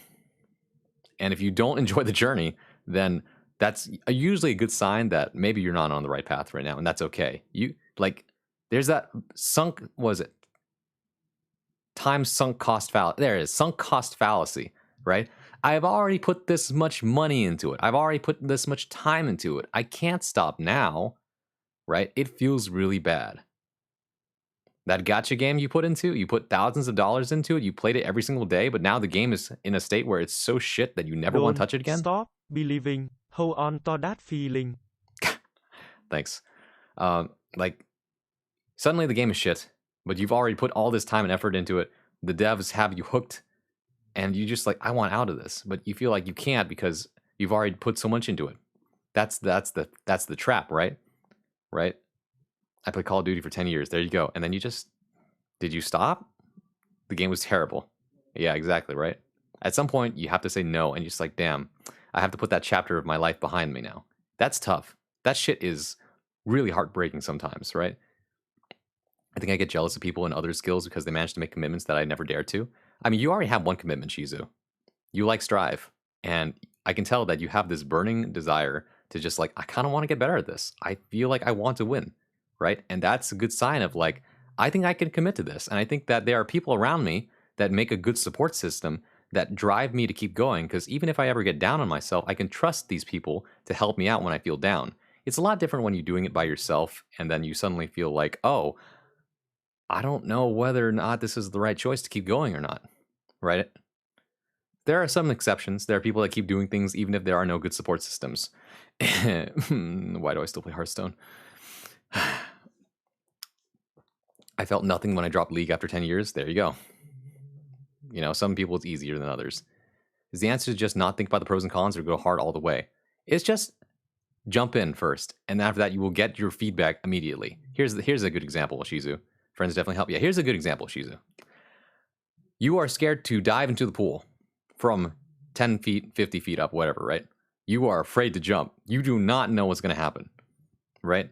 But there are certain baby steps you can take, right? You take, instead of doing the 50 feet or 50 meter jump, let's say meters, okay? Say you want to do the 20 meter dive, but that's really scary because it's really high. You go for the 5 meter dive instead, and then work your way up from there, 10 meter, right? And you think to yourself, damn, that really sucked. The water's cold, the impact hurts me, and overall, I just hate swimming. But it would be really cool if I dived from the top of the 20 meter diving board, right? Actually, no, friends help a lot. The difference between Strive and every other fighting game I played is that I'm deeply embedded in the SEA community. I've loved everyone here, and that's why I play Strive more than every other game. Exactly, right? Community drives a lot of our actions because we are a communicative and like tribal type species where things we do are often because we gravitate towards people in the community. I played League for a short while. I felt like I beat the game after getting a pentakill. That's fair. That's pretty masterful. Or lucky, either way. Many years of fun, which I had, is not entirely wasted time. Yeah, exactly, right? You enjoy the time that you did have, and you take away what you can from it. As in, you know, whatever lessons you can. So, let's review, right? To be an expert, you need repeated practice with feedback. With timely feedback, you need a valid environment, and then you need applied practice in an uncomfortable state. You need to get out of your comfort zone, right? A lot of people are... Let's talk about Strive again, right? Strive is a good environment. You have, easily detailed results. You either win or lose, right? You get that feedback, you play over and over, right? And you can learn, you find patterns in it.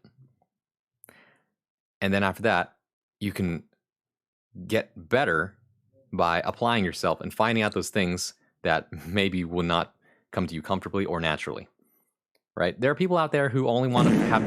Oh, Marco. Oh, thank you. Yes, I don't know. I just automatically said thank you. But no, hey, welcome in. It's not exactly what they were talking about when they said environment, but an interesting I've heard about environments. Well, go ahead and finish your thought. I found that it's easier for me to keep track of your sentences once you finish your entire thought. That way I'm not just like, this thought is broken up and I'm having trouble understanding. But yeah, with Strive, a lot of people will play the game for fun and they'll say, oh, I want to get better, right? And then they get better enough to beat their friends and then they get complacent. And then when they finally start matching against people who are way better than them, they're just like, well, this isn't fun. And I would rather just keep playing with my friends. And that's fine. There's nothing wrong with that. But then don't ask why you're not getting better. It's because you're not putting yourself against people who are way better than you. You're not looking into why you're losing, right? Oh, hey, Yubiken. I do not know which turn, but I wish you luck. I'm going to slash back on Saturday. So, like, Hotashi, Jonathan Tene, Nubenheimer, Umi Show, and Tempest are all going to be there, apparently. Big US tourney with Tempest, Hotashi, yeah, etc. The brain works in clever ways where you associate states of mind with certain locations, such as when you walk in the toilet, you're ready to poop, or you walk in the kitchen, you're ready to eat, and when you walk into class, you're ready to... Yeah, that's conditioning. That's different. That's a little different, though. Hotashi, bitch, you can do it. Maybe, if I get the drop on him. My favorite bitch, but you can do it. I mean... If Hotashi and Lost Soul ever get into a fight again, like friendly fight, you know which side I'm taking. Y'all here know who's the homie. What was I saying? Right. Let's put the music back on. Happy I can make people laugh? Yeah. So, what you should do is create an isolated location or environment, condition yourself to perform in the environment, and for the benefit when you enter that environment, you're instantly in the zone, nothing distracts you. You could, but then that actually limits you, right? Here's a good example, a counterexample, son, of what I mean by that. Let's say you are really, really good at sleeping in a certain environment. Okay, you got your bed, you got your blanket, you got a quiet environment, you fall asleep instantly. The instant you are removed from that environment, you're at some friend's party, you're at a different couch, you're at somewhere else, you cannot fall asleep. It's terrible. right? However, let's say your parents raised you in a way that, like, damn, they took you fucking everywhere and you were tired, you knocked out anywhere you need to go. Now, anywhere you go, you can sleep anywhere you need to. You are not bound by that limitation. You may not be the best at sleeping, but you are adaptable. Right? Love the Sonic Unleashed hub music? Yeah.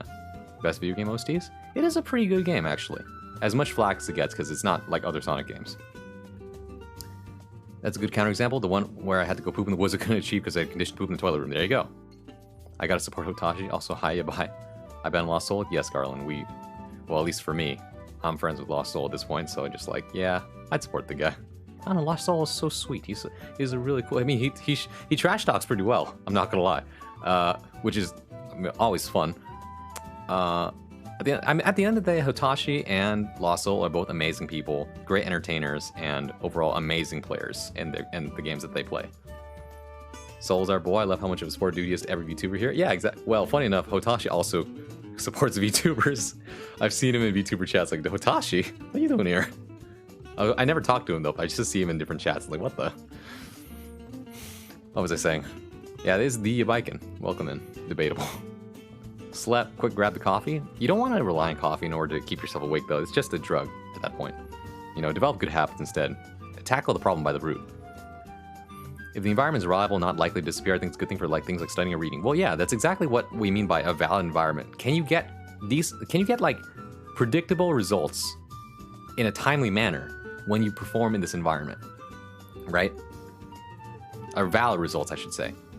Guilty Gear is a game where you can get results in a timely manner that you understand very quickly what they mean, right? Let's go back to the tennis player example. A person practicing their serve will immediately get feedback whether or not it's a good serve by whether it is in bounds and doesn't hit the net. Did it go over the net? Great. Did it go in bounds? Great. It means you're doing good. And you just repeat that until you see the patterns.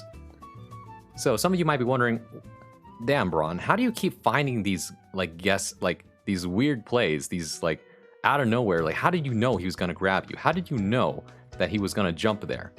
It's because thousands of hours, okay, not thousands. At this point, how many hours in Guilty Gear do I have? Let me take a look.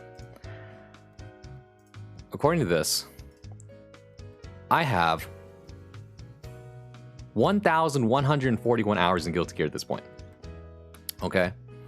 1,000 hours in this game is not what made me good. What made me good is hours outside of it, of me watching videos, of me looking up frame data, of me just in general watching other people do stuff and looking up how to beat certain things. And then after that, going into the game myself, applying those things because they're out of my comfort zone. I've never done it before, and then I just did it, right? And just constantly being beaten up by people, right? How many times have I seen a Leo or like cross up? How many times have I seen Amelia do hard knockdown into disc, right? I've seen it so many times now that I recognize a lot of the time what they're trying to do. I won't always guess right, but I have a pretty good educated basis for what they're gonna do. This is my experience leading me into these conclusions, right? 1,000 hours? I forget my hours in Call of Duty. Probably more, right? I have only been playing this game for like 2 years because that's how long it's been out. But I also don't play that often, right? Hotashi also, I saw him in Nagai Yen's chat. Yeah, of course. Although Nagai is not a VTuber, but yeah. Hotashi will roll up into random chats and I'm like, huh? Yeah. It's funny, huh? It's kind of like how sometimes you find me in random chats, like, what? But although I mostly just show up into VTubers chats because I like VTubers and this is, I don't know, as a VTuber, I support VTubers. You're not going to recognize me if I'm on a different account and somewhere else. Like, I'm not going to be using my VTuber account for that. More dynamic things where the environment does change, it could be a bad thing. I forget my hours. Wait, no. Did you play previous fighting games? I did. So for the longest time, I played Smash Brothers, okay? Not professionally. I need to put that out there. And I've said this before. Oh, hey, Nagai, I should have got a VTuber skin and be in like anime too. Oh, well, there's different things you can do. There's actually a lot of free like software, or the software itself to run this stuff is like $15. And then after that, whether you get a model that you can download into it, they're all over the internet at this point, right? The resources are all there if you really want to just mess around. And if you don't want to pay down $15, then there are other free options such as Vroid on Steam that lets you use a 3D model that of varying degrees of quality. Have you noticed how quite a number of VTubers don't like other VTubers, like at all? They don't like the genre, don't follow any VTubers? Depends. I find that very bizarre. It depends. Everyone is different, okay? VTubers, being a VTuber does not mean that, you know, we all fit into a cookie cutter. We're just people. We're just people, you know? And there's so many different people in the world. I've seen a few times. What a coincidence, though. Are you in Japan yet? I didn't know you're going to Japan. I'm also going to be going to Japan this year. I'm back. What are we talking about? How to become an expert at something. And I already just finished that up. Also going to Japan. Nice. How can you become a VTuber if you don't like other VTubers? You just do. Like, Hot Dog Ball Water was not into the VTuber scene. He just thought, oh, wow, that's a fun idea. What if I just became a talking bong? And he did. And then that's how he got into the scene and met all these other VTubers that are cool. Talking about VT? No, don't talk about that, Peanut. Also, hello. My kindred spirit. Hello, fellow nerd. My best guess they once liked other VTubers but have become jaded? No, not necessarily. It depends, though. Like, you have to ask each person. There's no set pattern there, son. That's just meeting people and finding coincidences. Don't try to establish too many patterns between coincidences. That's a dangerous slope. VTubers are just streamers. Exactly. You're cool and I wish I could catch more of your streams. That's true. Unfortunately, Ryo streams at, like, nighttime for SEA, which for a lot of people in America is way too early. Or in Europe, that is during working hours, I believe. Let's see here. What was I saying? Oh, that's right. Time zones, yes. Let me scroll up in chat and I'll probably remember what I was going to say. Oh yeah, did I play previous fighting games? So, yeah, let me explain my experience. Why am I okay at fighting games now? Utterly unrelated, but Ron, you need to get a redeem for licking the feather quill? No, I'm not doing that. That's not going in my mouth. Like, no. If I start streaming, I'd like to be a VTuber avatar, but I don't watch many VTubers other than you. That probably would change if I did VTuber install myself. I mean, yeah. I mean, if anything, you can ask around. I know, like, you could just become a PNG tuber, if anything. Like, there's so many people who have been doing this for the longest time. Just streaming with an avatar instead of face cam. Because it's just easier or just more comfortable. Bronze Swab, Vincent Thompson? No, Crow. Right? Like, being a VTuber is just streaming while representing yourself with an avatar. The only difference here is that you just have a higher quality, more polished avatar, right? Otherwise, there's no difference between me and someone streaming with, like, a picture of whatever they want on here, like a talking hot dog or something. It's easier, it's good to have some privacy. Yeah, exactly. I don't have to mind. I mean, the thing about VTubing, though, is that you still have to mind your facial expressions. You can't just deadpan, like, dead face like this. Hi. Okay, I'm gonna stream now. And my face doesn't change like that. That's boring. That's boring. Look at me. All right. Streaming is about entertainment. If I'm not entertaining people, then what's the point? You might as well just do things by yourself. Don't try to monetize your time just because you think that it's worth the money. No, you're doing it because you like it. Come on. If you're in it for the money, then you better do a good damn job making that cash then, buddy. That's all I'm saying. Bong Squall calling out PNG tubers. No, PNG tubers are great. Remember, it's like Takahata 101 said, VTubing is just streaming with extra steps. What you're saying is VTubing is less of a fandom, more of a tool that anyone can approach with no expectation of caring about other VTubers? Exactly. You said exactly. I'm in it for the money. I don't stream. Hell yeah. Wait, you don't stream, so you're doing something else for the money. But I broke my smile. Oh, damn. You could just, I mean, for me, it's important for me to have an accurate representation of what my facial expression is like. So if I'm not smiling, you will know immediately. I'll be like, right? Or if I'm happy, like, there's some VTubers though, their default expression is just like they look sad as fuck, and their VTuber looks like this, and they're crying like, guys, I'm so sad, and that, like, you look happy as hell, right? It depends on the model. I do not care about other VTubers outside the ones here. Yeah, exactly, right? It depends on what your interests are. You can be into fighting, like, you don't have to be into VTubers to watch a VTuber. In fact, a lot of people don't watch other VTubers. They just like, oh, this streamer likes my interest. I don't watch any other VTubers. I just like this guy because I like his personality, or I like the way he plays the games that I like. Oh, Potato PNG for 10 minutes. Okay, well, I guess we're back. We're back to this then. Let's see.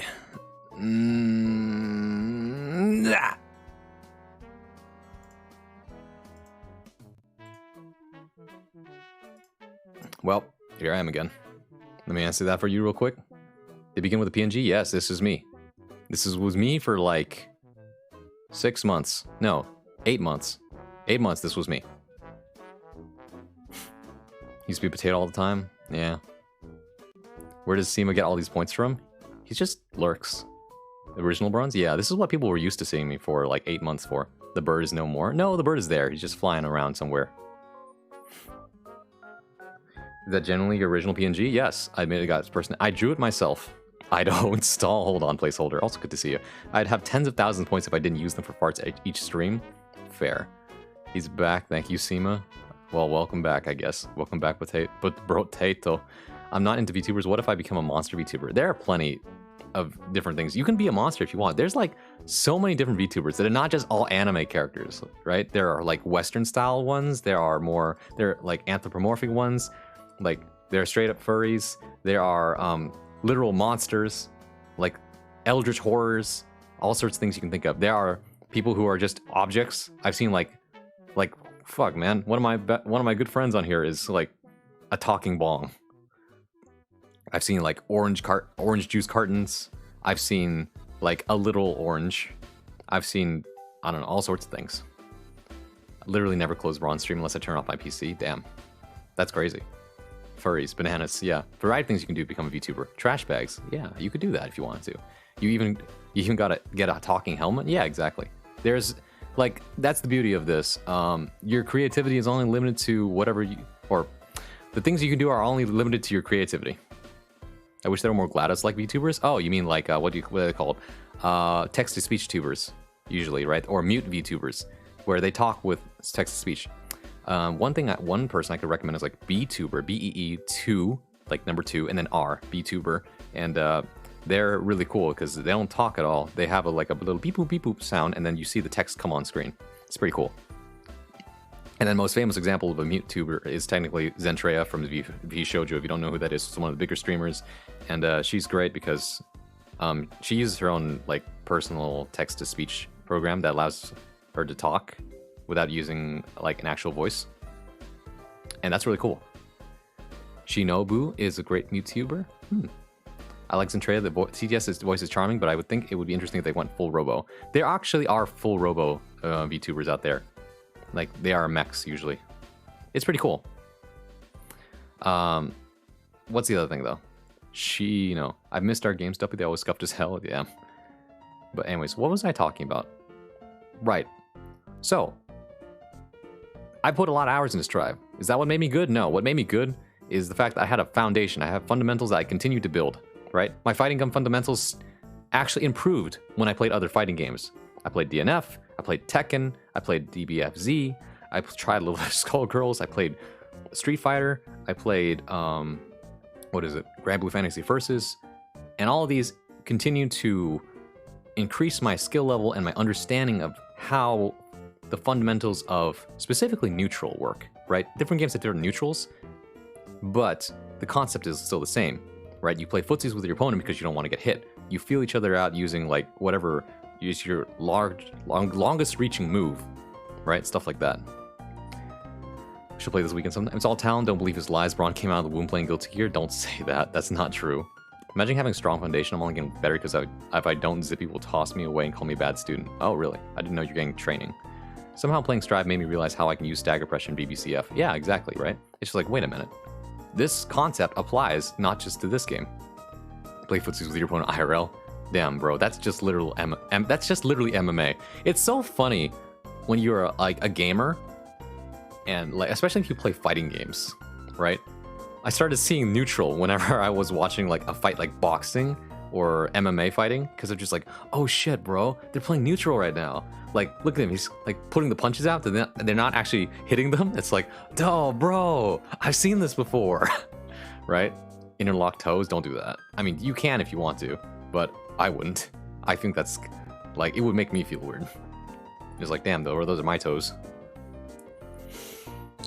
I Zippy to coach me at start of the month. I see. How's that going for you? It seems like it's going pretty well. Playing Baiken using Baiken's loop made me realize I played Skullgirls wrong my entire life. There you go, see? Exactly, it's like that's why I like watching MMA sometimes. Yeah! Surely there's some overlap. There is. He just did a flash punch. I love seeing the IRL neutral. Yeah. Imagine flash kicks in MMA. It's going immensely well. Nice. He did a Earth Wind God. Wait. Electric Wind God Fist. Someday an MMA fighter is going to do a Hadouken and no one will see it coming. Like an uppercut? Well, unlike the flashiness of video games, though, you have to be very efficient with your energy and movement in an actual fight. Right? Uppercut is a Shoryuken. Exactly. Oh, wait. Hadouken. Oh, you're right. I'm dumb. IRL Fireball. Thank you. I was like, wait a minute. Exposed? I know which one's which, but I'm not firing all gears because I'm processing. I was processing EWGF in my head. I was like, Electric Wind God Fist when, what is it? Fire, Earth, Devil Kick walks into the room. People say FGC people keep talking about fighting games because they consume our entire lives, but no, I think it's because so many concepts of fighting games can be used to reference real-life things. Exactly. The improvement you see in fighting games is the same improvement you can apply to any other aspect of your life. For example, we were literally... The reason why we're having this conversation in the first place... By the way, let me change the category. The reason we're having this conversation in the first place is literally because I was asked, hey, if I wanted to become a streamer, what would I need to do that? And I said, well, do you want to become a VTuber or just a regular streamer, right? And then we've got talking about, okay, how do I become a better speaker? How do I become a better singer? Things like that, right? And this is what I mean. You got to put a lot of time into it. You got to do a lot of repetition with feedback, okay? And you have to be able to give yourself feedback by giving yourself the tools in order to recognize the things and have awareness of what you can do to improve, right? And then it's a matter of getting out of your comfort zone and, putting yourself to the test of whether or not you can do certain things. Being a well-rounded individual is good. Who would have thunk? I know, right? I'm a jack of all trades. Final Fantasy XIV is just an MMO fighting game. I might be, actually, with the amount of buttons you have to press. Obviously a very different game, but understanding resets Oki movement due to the juxtaposition. Yeah. Let's see. How does that joke go? Guy who has only ever read one book, then that being infinite jest when he sees literally anything like... I'm getting some infinite jest vibes from this. What the... I guess that's right, huh? If you only have one measuring stick, then you use that stick to measure everything. This is just like my animes. Oh, this is just like that one moment in this one anime I read or watched. It's like, oh, it's like my Japanese mangas. When I wake up in the morning, the world is all red since everything's a hurt box. What the? Selvius, no. Lamau real. The reference is more about the combo system of Final Fantasy XIV. I haven't actually ever played Final Fantasy XIV, so I don't have any reference for that. I do know about the culture a little bit, but I don't actually know anything about the systems. Funny enough, my bud got into Stride because we kept talking about the commonalities between fighting games and Final Fantasy XIV, huh? Just like JoJo's Bizarre Adventure. Everything turns to a hurt box once you reach a certain speed IRL. That's true. That's a win. Nice. So what can I say? Anyway, so yeah, if you want to get better at something, just understand what the rules are, how do you play by those rules, and how do you improve by those rules, and sometimes how do you work around those rules, actually. We didn't introduce my bud Loki to Strive because everything just related to JoJo. Yeah, we did do that last night. Sometimes it's really funny what streamers will do when I mention one thing. I did not even put any other messages. I just said, I think you would like the character designs in Strive. And immediately, that was a whole tangent. And now I just think that if Loki wanted to, they could just go and find out, like, you just plant the seed of interest, and if someone is actually interested, they'll go and check it out, right? This is what my experience has told me. Don't try to push things onto people. You can show them what you think they might like, and then they'll either tell you yes or no. And from there, it's a toss-up. You never know. Actually, though, Final Fantasy XIV can be explained like a fighting game. I feel like MMO fighting game is getting dangerously close to MOBA territory. A little bit, but that's more like real-time strategy, in my opinion, like StarCraft. If you want like MMO fighting game, then that might be MapleStory if you think about it. Because some of those characters have some complicated-ass stuff. Or that's more like a side-scroller beat-em-up, though. I got a riddle for you. What makes it so hard that it become edible? Whoa. Damn, what that bird. What makes it so... What is it? What becomes so hard that it becomes edible? I don't know, actually. DFO exists? That's true. That's what I was going to say, like Dungeon Fighter Online. that's a side scroller beat 'em up that actually has some fighting game mechanics to it because there's combos and stuff. Do not say StarCraft. I will feel old. Tell me about it. I was kind of shit at StarCraft, to be honest. I tried StarCraft 1. It's like it's kind of old looking, and then StarCraft 2 was cool, but also I had no idea what was going on. And a lot of times my friends would just kind of cheese me and I'd be like, damn, this is really funny, but also I have no idea how to work against this, right? And I probably, if I put the hours into it, I probably could have gotten good at it, but I just didn't want to. My brain just wanted to play Protoss and make a giant death ball of Colossi and, you know, Zealots or something like that, right? Meanwhile, other people are shitting on me by doing like DT Cannon Rush or whatever it's called. Or not DT, but it's like cannon cheese. Like they just get a bunch of like the little robots, invade my base, and there's build cannons in there. I just heard Protoss, let's go. I know, right? I just like the design of Protoss. It's really cool. A move, yeah. It's like, that's an alpha move right there. I remember the first time I ever encountered that is like, what's this guy's drone doing in my thing? And he starts planting turrets there, and I'm just like, uh-oh. Bread? Oh, so it is, wait, cake? Nope. The guy. I got good at StarCraft 2, like how I'm good at Strive, about the same level, but I had super bad mental and unironically had the most toxic relationship with it. Oh yeah. Right? I don't know, it's a mentality of like, damn, I should be good at this. Just be careful about throwing around the word should. Because that's what I used to do when I played Smash, and that's why it was unhealthy for me. Because like, whenever I lost people that I thought I should have been beating, I really took it out on myself. Because I was just like, damn, I should be better than this, right? And no matter, but that's the thing, if you have that kind of mindset, no matter how much you practice, it's just not going to end up making you feel any good. Because you're just going to set up this expectation for yourself, and whenever those expectations are not met, then you don't feel that, you know, rush of fun or satisfaction from it. This is why it's more important to be about having fun and just improving for the sake of improving, right? This is why, like, a lot of martial artists have that stereotype of like, the master will always be the student. I am forever learning. And it's true. You should always be striving to continue learning. Because the moment you become complacent and says, I know everything I need to know, you start becoming stagnant. This is why the video we watched earlier was making an example about how doctors who have been in the field for like 20 years, sure, they're really experienced, but at the same time, they become complacent, and the moment that something weird comes up, they're just like, I don't know what to do. I've been out of school for years. It's the same reason why, like, someone asks you, like, oh, you're a fucking business major. Can you explain this economic concept to me? And you'd be like, nah, bro, I have not touched that in like 10 years. Are you kidding me? Like, it's embarrassing that I can't answer the question anymore, but I don't apply it in my real job. I do other things, right? I can tell you all about job experience, but that's a question specifically for school, right? You ask me about MLA citation, I'd be like, damn, I remember a little bit of it, but if you ask me like how to do that part of the essay, I'm just gonna be like, I need a refresher. I'm gonna have to look that one up again. StarCraft was just too stressful for me. I would have Tremors playing. Oh yeah, it's just so fast. There's so much going on. It's too much to keep track of. That's why I couldn't get into it. Fighting games though, it's very like, this is what's happening right on the screen, and I can keep track of this.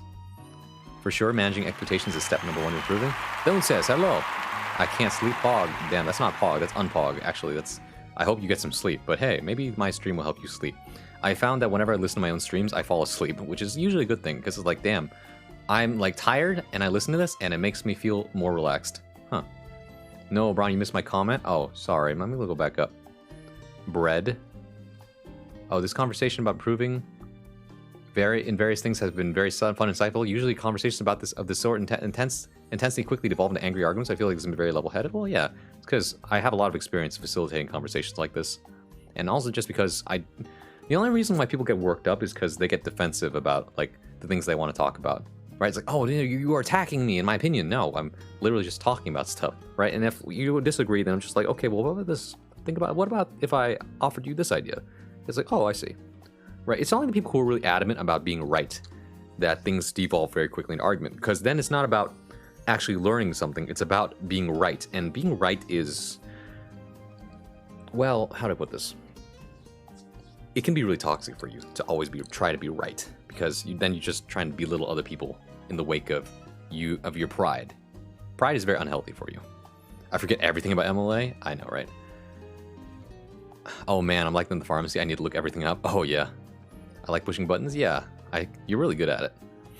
Hello, Banana. That's great that you currently have. That's a great mindset that you currently have. A lot of Strive players I've played take out their frustration on others. I do tend to be hard on myself. That's not good either. You shouldn't be hard on others or yourself. You should just be able to like allow a situation to diffuse itself, cool down, and just look at things just like, you know what?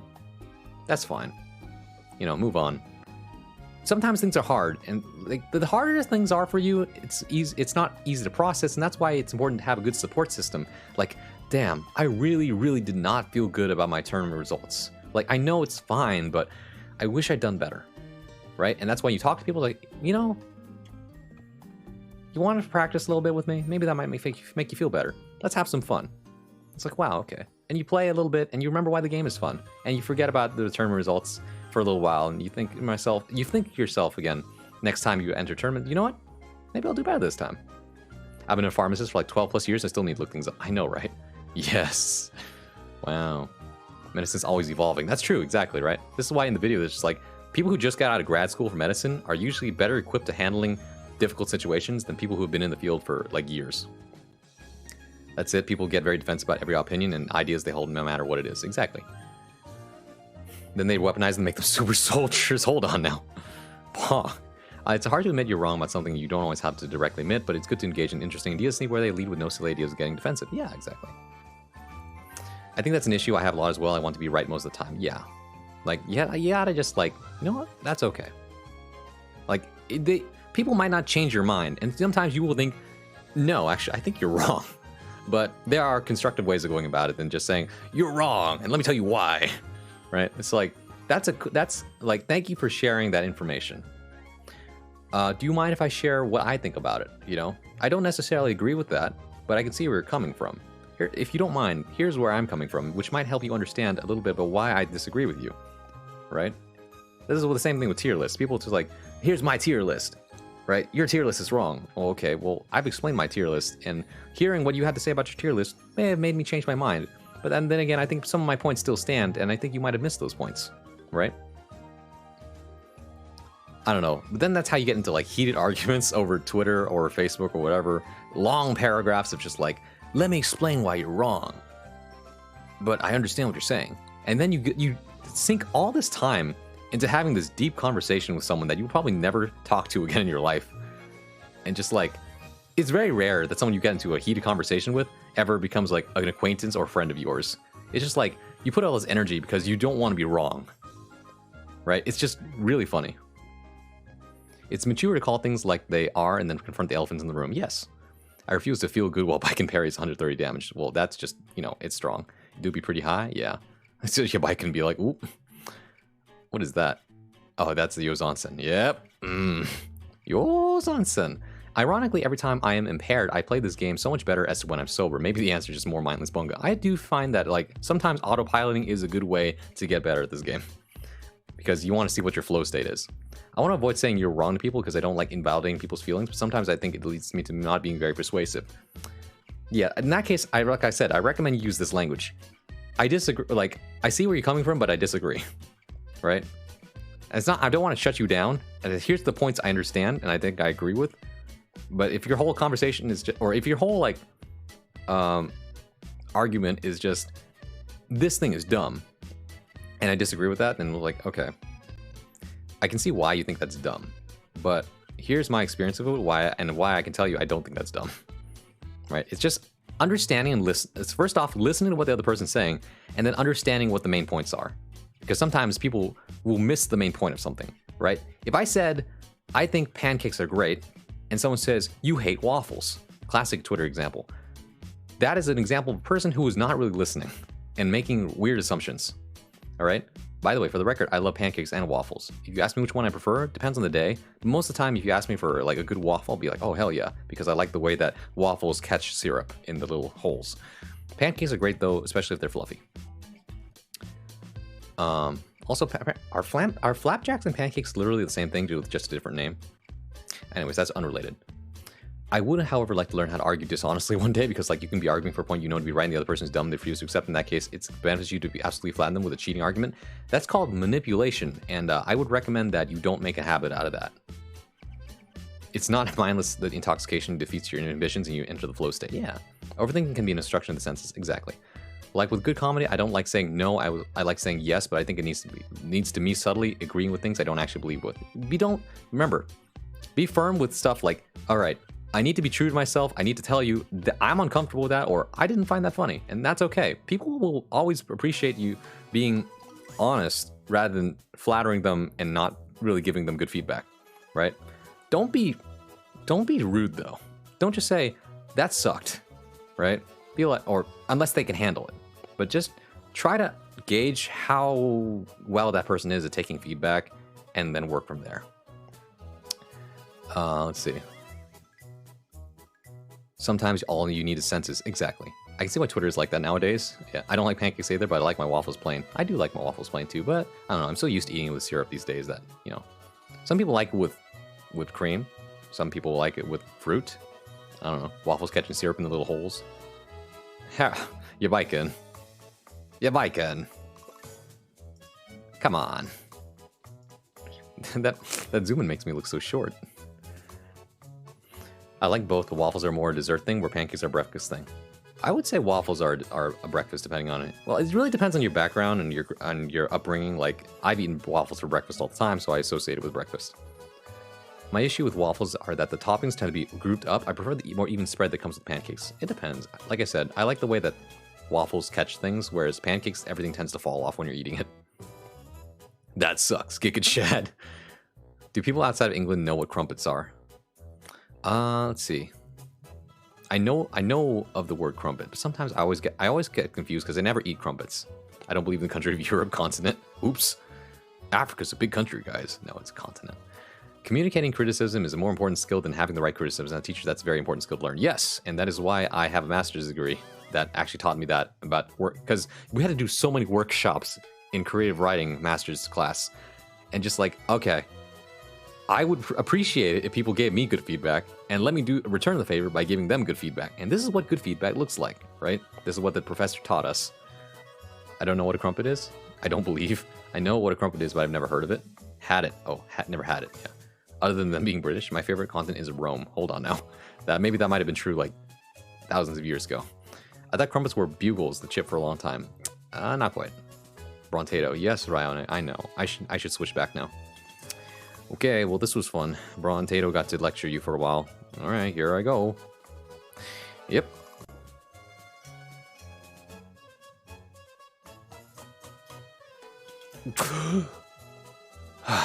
Okay. How do you like your bagels? I like mine with cream cheese. Unless it's a sweet bagel, in which case then I don't want anything on it. Regular brawn would lecture me too. That's fair. There is really no difference between regular brawn and potato brawn because... Welcome back. But there's no difference between us, it's just how we look. English 101 lecture stream when? Just catch me on a Sunday. Or Sunday night, I should say. I often eat bagels plain, like I don't even cut them in half. That's fair too, I've done that. But it's just really hard to swallow when you do that. Because it's just like a lot to eat. I believe it's pronounced bagel. A bagel? Depends on where you're from, actually. Cinnamon sugar and cream cheese is godly, how dare you. It can be good. For me, it depends. Like, it depends. For example, if I'm eating like a raisin bagel, I think it kind of tastes kind of funny with the cream cheese. I've tried it. Oh, Outsider, thank you for the Discord invite. Let me go get that for you. I personally hand deliver it to you. So give me a second here. Oh, there we go. It's like I'm outside of the range that it can see me.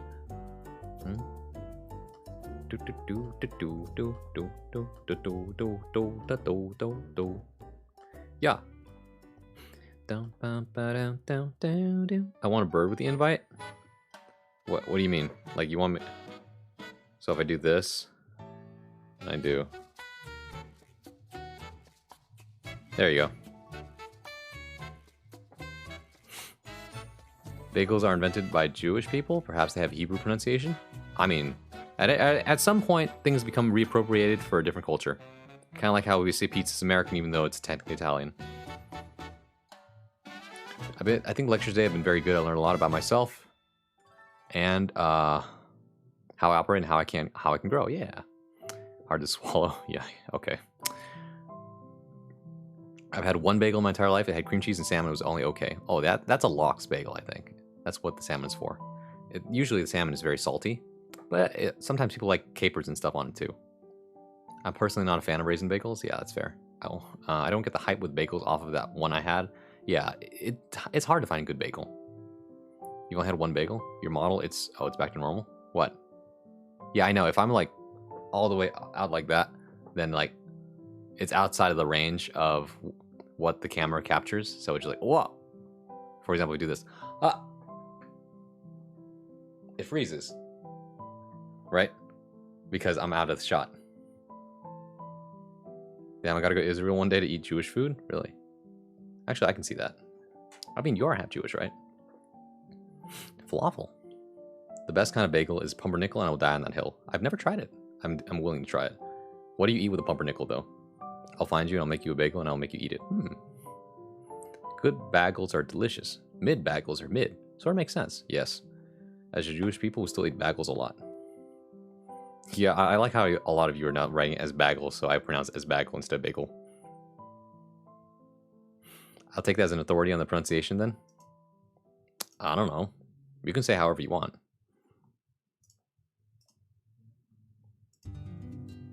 Half Jew? Yeah, I've only had a handful of Jewish food. Yeah.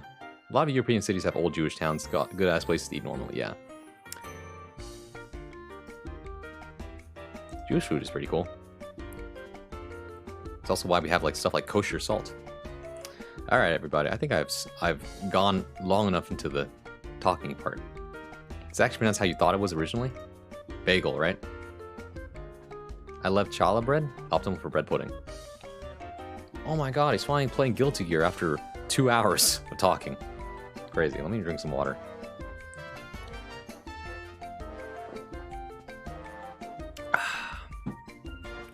God. You're supposed to be grinding for your tournament? I mean, yeah. Right, it's time. You know what? Here, I'll open up to the park again. Since I know a lot of you would like a shot at me. How do I kill Anji? You grab him.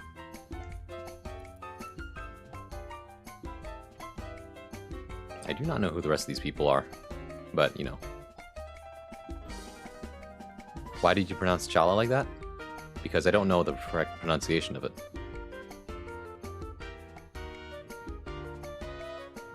Challah? Remember, if I don't know, then you just have to tell me. Another streamer I followed got caught in just chatting. Zoned for 6 hours before finally starting the game. Oh, well, yeah, that tends to happen. In this case, though, it was related to what I was saying, so, you know.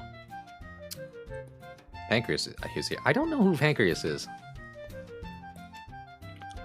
Pronounce the Chet. Okay. So, pronounce Hala? No. So, fully, how do you pronounce it? Chet Hanks? Hold on now. Unknown OD human organ high player. Is that just you, placeholder? Shetla? Lost. Lost. What country is it? I don't know, actually. Words are difficult. No, I'm a soul main? Okay. I have no idea who this is, but they've been showing up to my stream consistently. So I have to assume that it's definitely someone in my stream.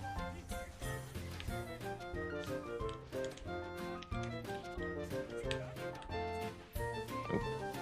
This is what happens when you don't warm up first. Also, hello, Languid Magpie. I don't know how to explain this to you through text. That's okay. That's me trying to explain Vietnamese to people sometimes. It's like, how do you pronounce this? I'm dead. I was reading about Greek pronunciation earlier today. I was like, what the fuck, all these words sound exactly the same, very foreign from English. I'm gonna snipe you after stream then? Oh, after them. And I'll go take a nap. Okay, yeah, biking. I need more biking practice. The only other bikings in chat right now are Justin and Shizu.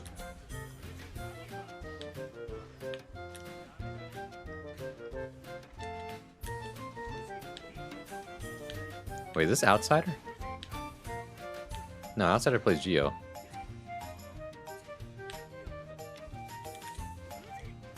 Okay. The hard breathing, I think, is they're very fun though. Okay. Whoa.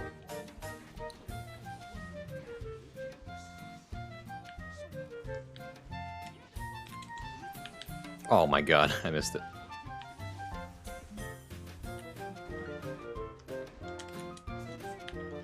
Ah, no. Oops.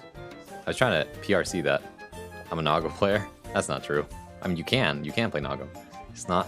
It's Hela. So Helas. I'm cringing so hard at Shala. I'm sorry.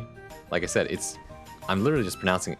Because it's a non-English word, it's really hard to understand how it's supposed to be pronounced. Yes? Oh, so you just said that. The moment you put multiple H's, like, so, Katla? The thing you just did? Yeah. It's a specific sound to like many like European countries. Oh, so it's Hala. Like how I would describe that to someone's like, okay, you need to use the back of your throat more and make like a sound as if you're choking on something, and you'll get what you're looking for. Yeah. I can't roll my R's though, so I hope that doesn't make things difficult. Oh no, I can roll my R's. So like arriba. You're gonna have to use a syllable that doesn't exist in English though, yeah.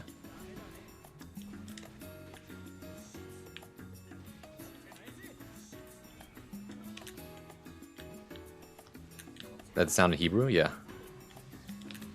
Oops. Triple Funda Arc is interesting. Oh, hey, Alexroid. Oh, yikes. I'm not bursting this. Okay.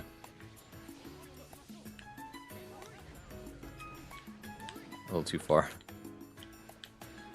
Oop. That sucks.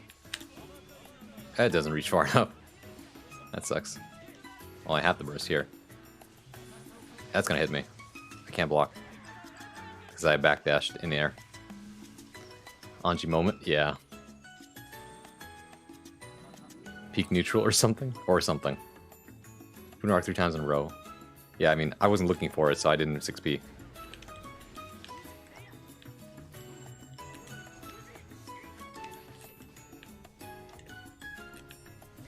That's a neutral action. Neutral action happening. Alright. Okay. Okay, that's bad. Don't do that. Alright, don't do that. Oh. Okay. Okay. Wow. Beautiful. Not beautiful. That's why Kai is a hard matchup sometimes, just because I have to leave gaps, but I really should tighten the block string somehow. I found a Hebrew dictionary on the side of the road and had to go learning the Hebrew alphabet.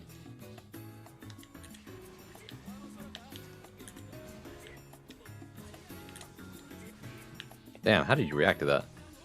Can you get back to that sometime? Always almost around, yeah. Russian K sound for a lot of Hebrew Dutch sounds. This is Peak Strive? Yeah. We're just playing neutral. You're trying to bait my burst twice? Okay. I'm gonna do this. Okay. Never mind. I don't know if it was just this one odd dictionary, but the majority of the words were like related to biblical text. No, that tends to be normal.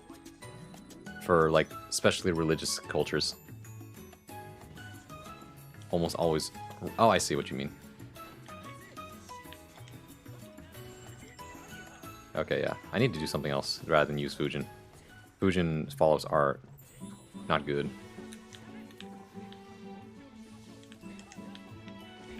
Ay, ay, ay.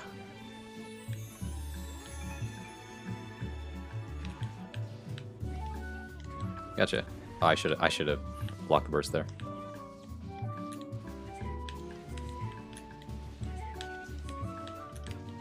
That was kind of sick. Sweet. Oh, come on. Okay. I'm not bursting this, though. I don't think I'll need it. Okay. Ah, I tried to get my half circle. That's instant blocks? Yeah. Sometimes you can... See, I'm not purposefully instant blocking. I just do it on, like, kind of, like, reaction. Just, okay, block here. Right? Alright. I don't need to... I don't... By the way, here's a advice about bursting. Number one, obviously don't burst when people expect it. But also don't burst when you know that the combo they're gonna get is not gonna, like... what's it called? String you all the way to the wall.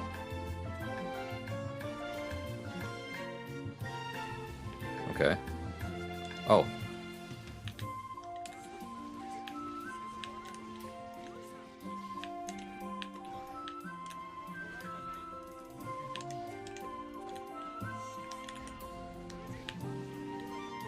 Okay, that was not a great use of meter, but that's okay.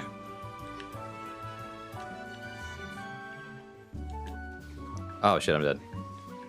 What? Oh, that was an accident. Okay, I got this. I got this. Okay, that's fair.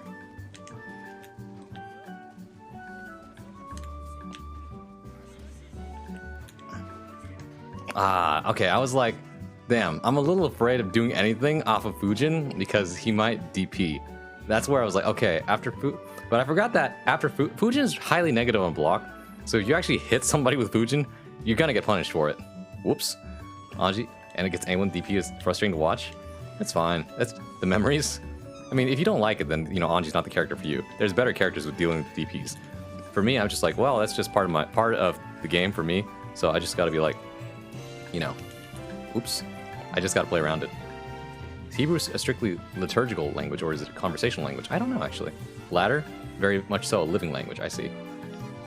Taught that the quicker I burst, the quicker I get my burst back. Yes, also true. Early bursting is good if you think that, you know, early bursting is good if you think that, you know, oh, I could have punished that. Here.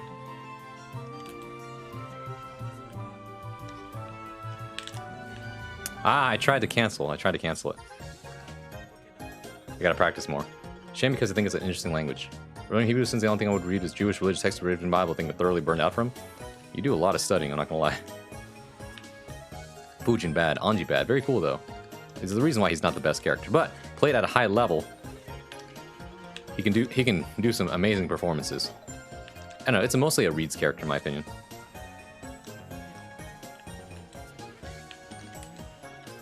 I didn't need to do that actually.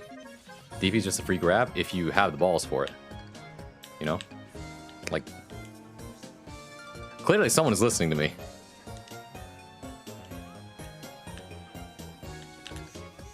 Okay, there we go. I was like, you're a little too close there. The real tacos, hey. Tacos al vapor. One and only. It exploded.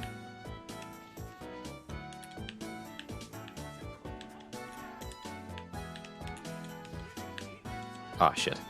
Army of Potemkins tonight? There do seem to be a lot of them around, huh? You know, internet or mine? The servers? Okay. Oh, what the? Can't believe you got away with that. How you doing tonight? Hey, Manasar. Wanna come in? Or, you know, it's the usual. Trying to get better.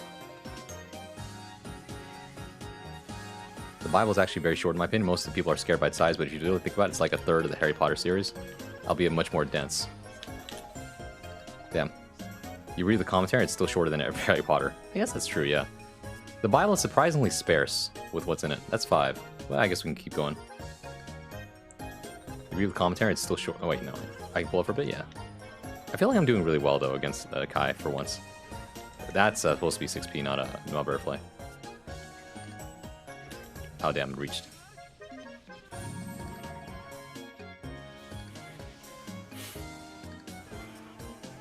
Okay, what do I do about this?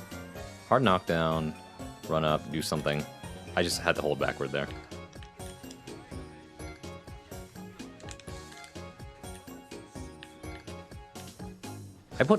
I gave up way too much space there. Because I was trying to bait something, but it never came, so. I'm out of the corner. Damn it, I needed to throw out an attack there.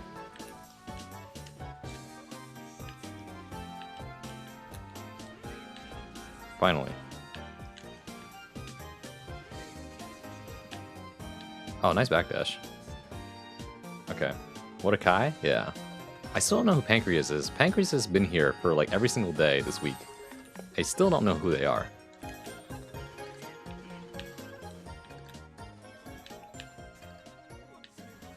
Oh, okay, I'll take that. Oh, that sucks.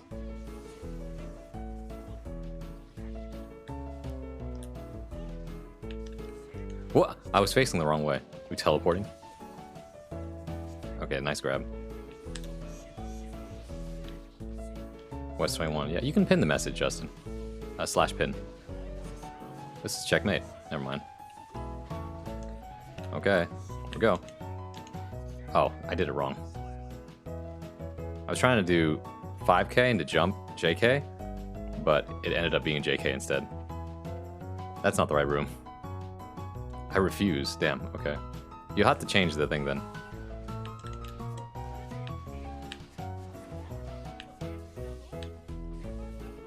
Thank you.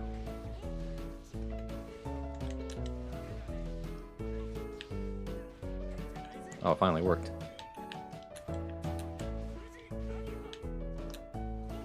Oh, nice bait. That's too far. It's like, what if I did it again? Damn it. Okay, I know what to do there. Oh, I pressed the button by accident. Otherwise I would have caught him. The Hindu religious texts are far longer than I've heard, though I don't know anything about them. Try the Buddhist texts. Those are also pretty damn long. Oh, you caught my air dash. I can do that, though. Ah, I need to stop doing that, because I think it's going to hit. I'm going to burst here, just because I don't want to be in the corner. Damn, I missed every single opportunity there. Okay. Ah, I did it again. Okay.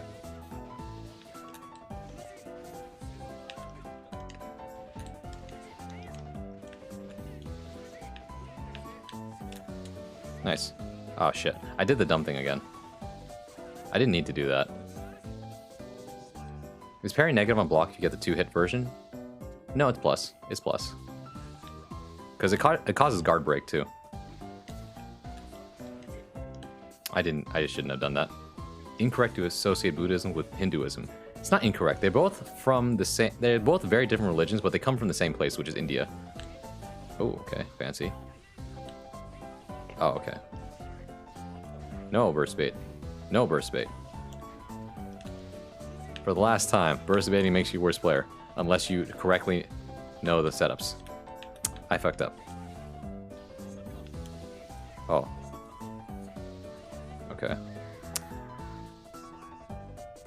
Makes sense, although they weren't the same. There's historical and thematic overlap. Mm-hmm. Separate how Judaism and Christianity. Yeah, similar. Depends on what you mean by associate. They're not the same thing by any means, but they have thousands of years of shared history. Okay. I tried to block, but... Oops, I need to tech that. I willingly put myself in the corner. It's not a full conversion, though. The run of DP is really getting to me, though. That's okay, we got those. Buddhism is the religion of the Buddha. Does its lore often include much Hinduism? Sometimes. I missed again. Alright, this sucks. I'm not gonna burst, though. I'd rather save for next round. You can break the wall. Damn, I tried to mash there. Oh, thank you for the headpat. I guess the correct thing to do is just be defensive. So far, I've done a really good job of doing that. The only thing I'm not doing is, like, what's it called? I'm not tech and grab. Is Stun Dipper winning there? Oh my god. Okay. I mean, if you want, you can fight him yourself with Anji if you want to. See how you fare. If anything, I think I don't press enough buttons as Anji.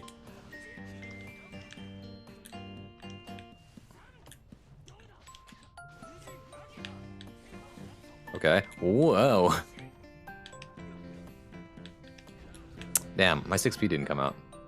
Is Stun Dipper? Yeah. There's a lot of varieties of modern Buddhism, some more closely related to Hinduism than others. Yeah. You do seem to play very reactive. It's because I'm used to people beating me up, and it's because Anji is not very good at being a proactive thing. If I just try to throw out moves, a lot of them are going to lose, but you never know.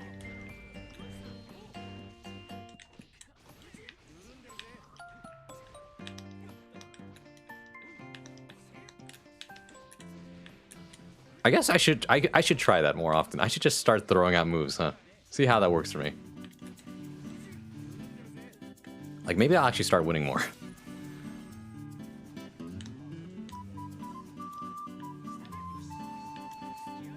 Alright. Damn, I tried to do it backwards, but it's fine. Alright, that's on me. There we go. Hinduism is an extremely decentralized faith. You can't say much definitively about it. There are thousands of varying types which may or not incorporate Buddhism to varying degrees. Okay. Alright, that's on me. I should burst here. Here.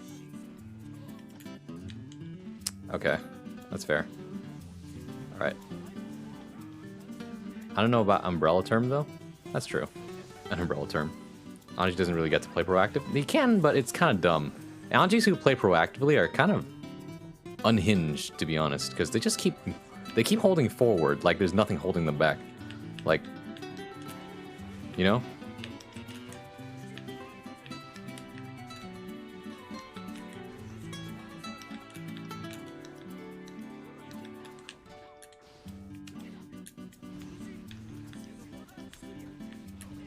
Like, just keep going. Like, why not? Because that, actually, if you ever end your combo, that's your time, Zanji. That's bad.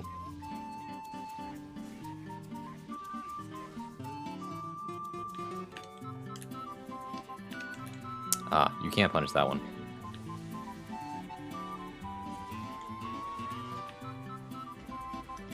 I'll take that. No need to get fancy. Oh, I actually didn't need to get fancy there. Okay.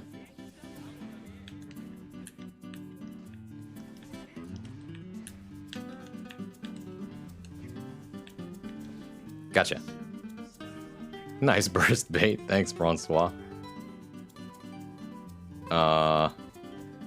If I bait burst, it's usually on accident. Great, been in a hyper-focus state. Finished the full video, which I'm holding off releasing, but I'm extremely happy. What about you?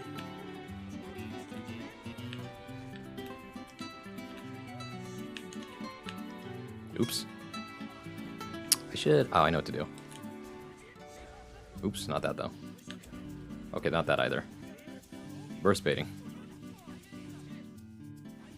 Got my first day of a new job today? Nice. Let's go. Let's look. That sucks. That's why we don't do Fujin on Wake Up. Nice. That's a low high. I've got my hands. That's not what I wanted.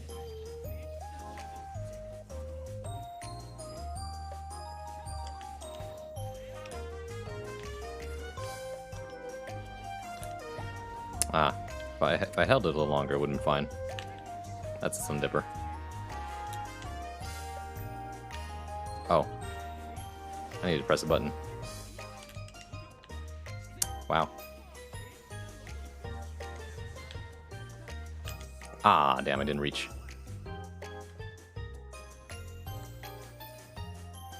Let's see, let me think about what I can do better. I think I was doing better when I was just, like, willing to play the game a little more, you know what I mean? Shouldn't be in a hurry. That, however, is something else I cannot account for.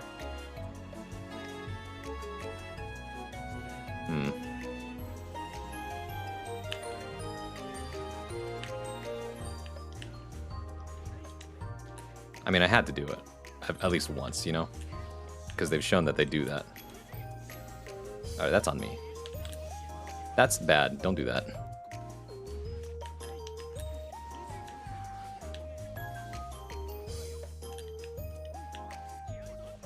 Air grabs have been on point today.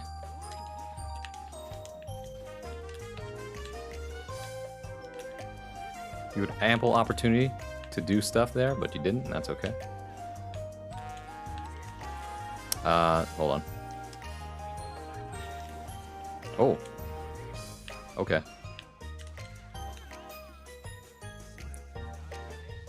See.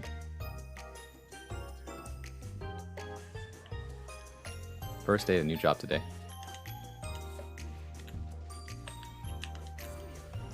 Wow.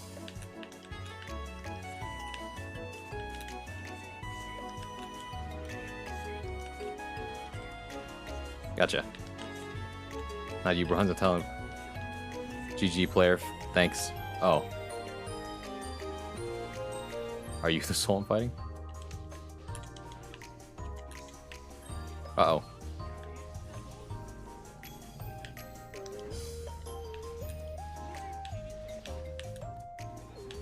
Huh? That had to be an accident. Sometimes waiting is a good option. I'm just saying. Okay. Oh, that's an IB. Okay, that's on me.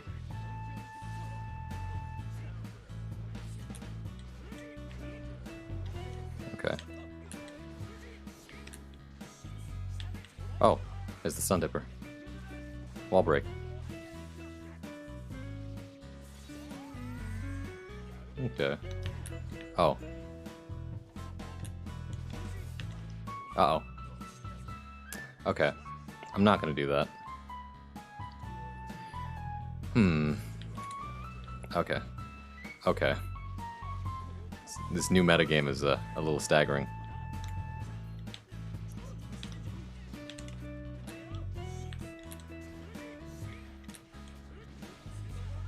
Okay. I'll take wall break.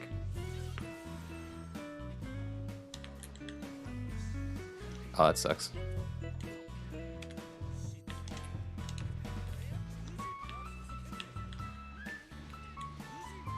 Alright. I'm nodding off my chair. I'm gonna take my old ass to bed before I pass a mid-Yo Johnson. Okay, if I can. You sure you don't want... well, you said you wanted one set to me, so I wasn't sure.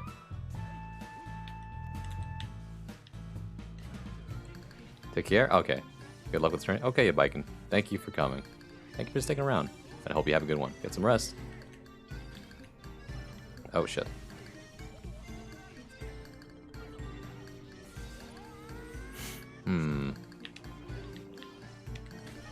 Oops. This is death. As preordained. Wait, what the?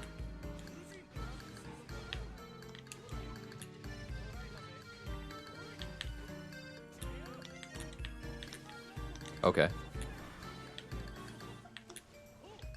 Ah, shit. I tried to be smart, but actually that was the incorrect thing to do. Once again, going for too many hard reads is actually what got me killed. Most of the time I was just getting grabbed out of the air. That's 10. GG's.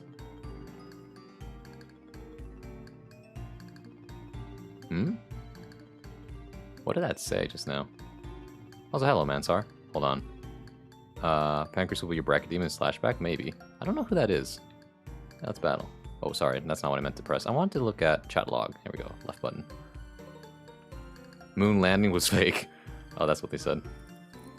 Kai fella kind of stinky. Outsider, is that just you? I feel like that's you because you're the only one of the few players here who's that defensive and can block all my overheads.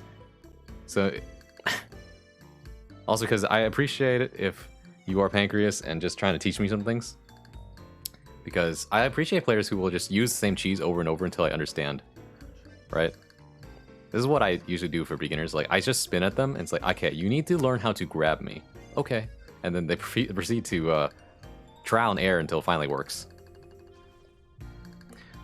Speaking of trial and error, Brigitte is such a hard matchup for Anji and neutral because I don't really have that many tools against good mid-range players.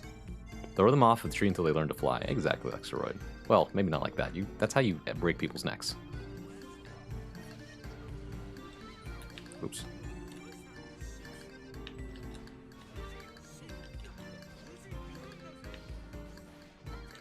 That's a definite no.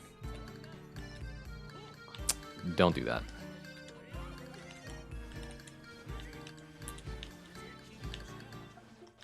Oops. We should air stall for a little longer. Alright, that's death.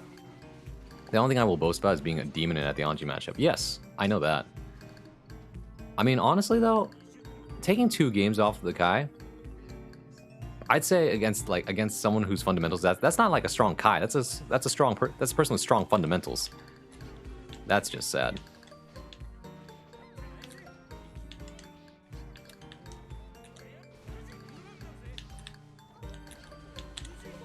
Bingo. I will never grab, no amount of Anji will make me. Well, in that case, you have a different tool against Anji, which is just staggered pressure. Oh, my eye just did something that I was, like, not happy about. Like, oh, ow. That hurt. Ow. Okay. Ow. I'm sure it'll be fine. Maybe. Ow. Okay, hold on. I'm gonna take this water bottle and put it in the next... I can't do that right now, actually. Because my glasses are on. Grabbing Anji's like a drug, it's addictive. That's true. It's like, damn, he's really vulnerable at any point, huh?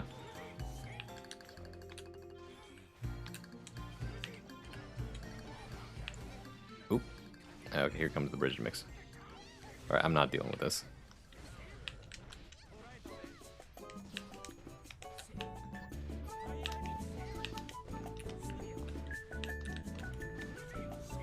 Wow. Right, forgot that's punish. I'm surprised that worked, to be honest. Felt it in my bones.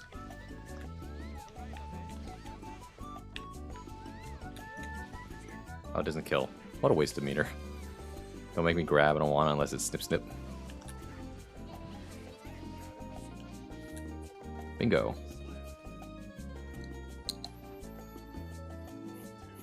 Against a Bridget like the guys, though, I think would be fucking screwed. Because the guy's Bridget is offense is scary as hell. That plus on block? I gotta look up against, like, I gotta look up which of Bridget's moves is minus. Actually, that's a good thing. That's a good homework thing. We need to go through every single character and look at which moves are minus on block, because otherwise I end up respecting too many things. I'm not gonna burst here. Roll follows are both minus. Okay.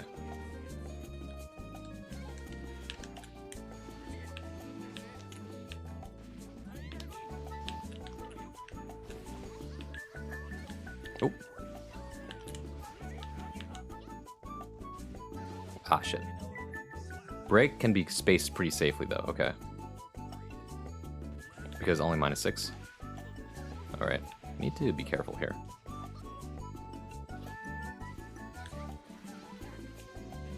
Okay. I do not want you to break wall here.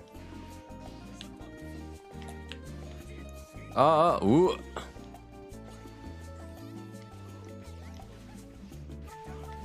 Okay, wait. No, never mind. I feel like I still have so much to learn about this matchup. I think you can make break plus in certain spacing? Probably.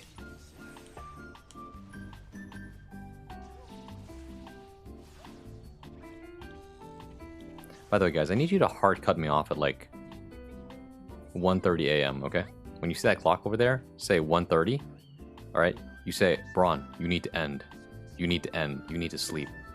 I'm so tired. Like, I'm unbelievably tired. Raw Scoot can be plus.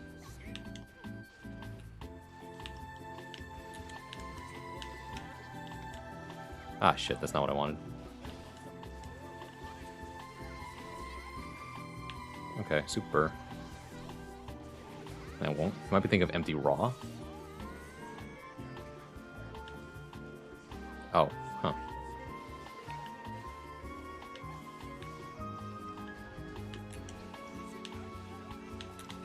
Okay. Oops.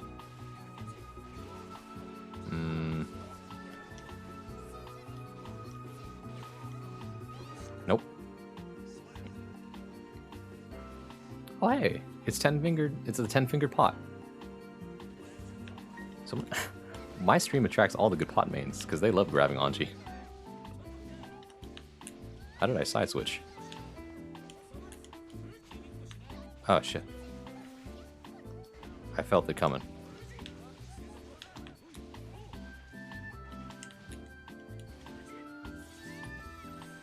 All right, I'll be in bed by then. Okay, please. Wait, he's not going to bed yet.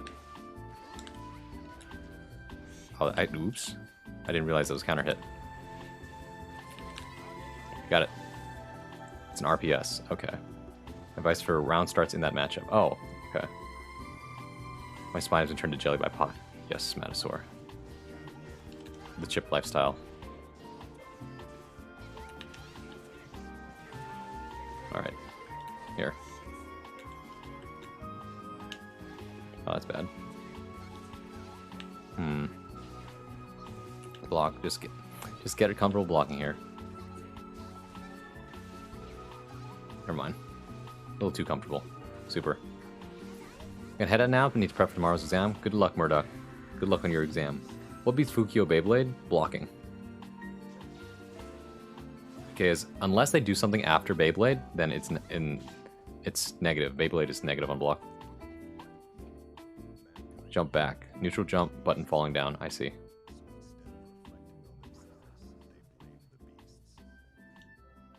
-3? Which one's -3? Fukio can get canceled into special. Exactly. That's why I said unless it's canceled. The thing about canceling Fukio, though, is that it uses up a lot of the blood bar. So you gotta be careful.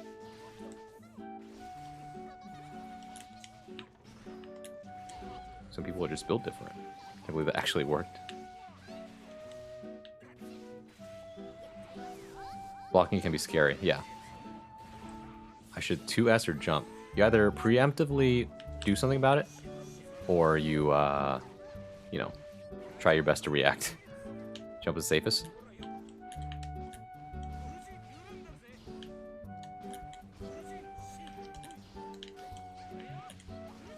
Okay. Nice. Fukio Beyblade is half of Nago's blood bar. Yeah. What the? You grabbed me? I must have missed.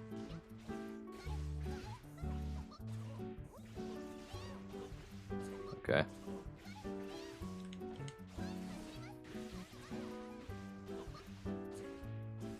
I blocked it all. I could have grabbed there, huh?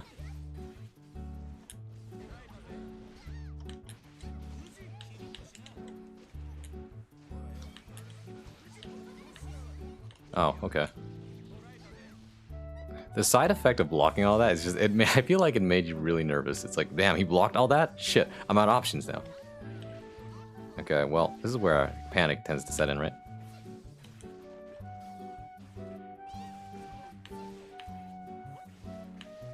Wow, did not expect to be on this side. Okay. Nago can catch you with Shizu, but you can block it. Okay. Taking strike throw when you land, though. I see. Probably still better than getting it straight up, yeah. Good advice.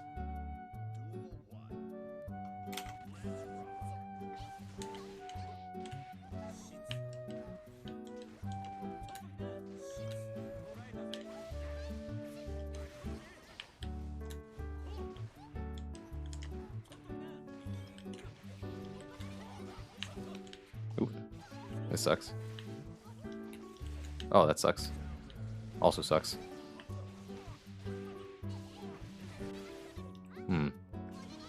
Yes, also it gets pretty hard for Naga to play that matchup post round start if he doesn't get after Crow, try dash 2k if they're 6ping you a lot. I see. That's death. Grabbed my close slash. Alright.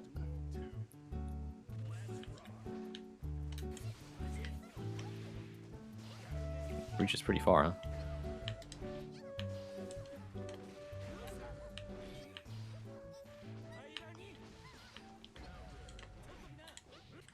Damn. I didn't combo properly. Huh? That sucks. Alright, well I gotta do this now. Oops. Oh, this sucks. I'm dead.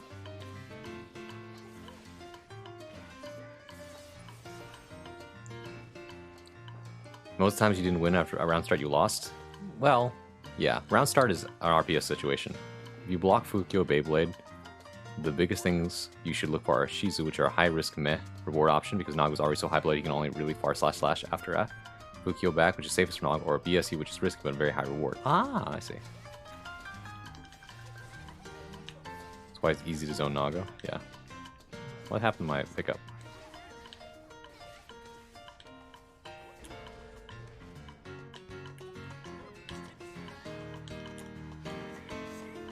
Oh, I see.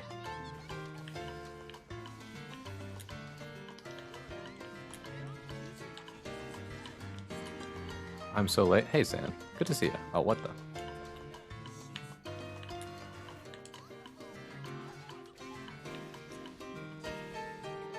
Oops, what was I doing? There's no thing out, so.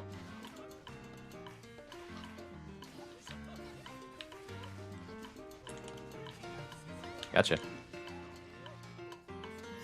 Can't really rely on Nagos to spend blood aggressively like I do, though. Some do, if they follow Hotashi a lot.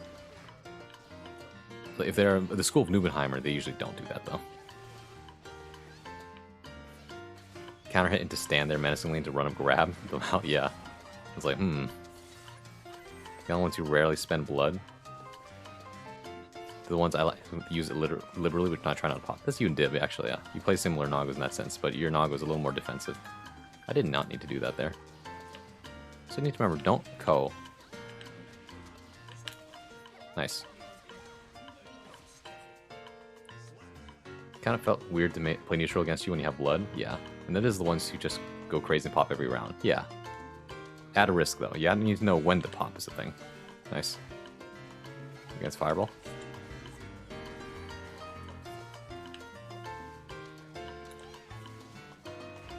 I'm trying some different things, but that's not working. That was the weirdest thing for me to deal with. I jump it? Okay. Oh, that's not fast enough. Super.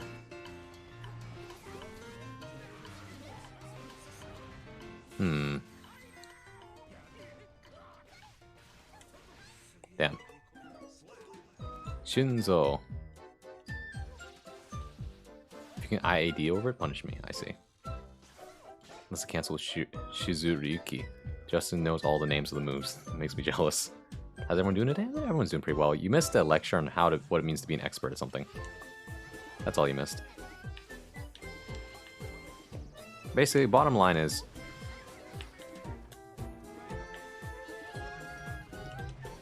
you're an expert if you apply practice well. I didn't need to do that. And what's the word? Yeah. Basically, you need to have a lot of repetition with feedback, or with timely feedback in a valid environment. And you have to get out of your comfort zone. I'm assuming you in Asia Shinzu? Shizu, right? Yeah. Shizu Abstract. Southeast Asia.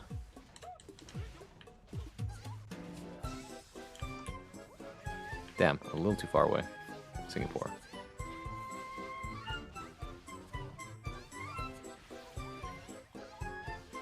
That's not negative, apparently that's plus. Good night, Seema. Passed out, woken back up, and crawling my way to bed.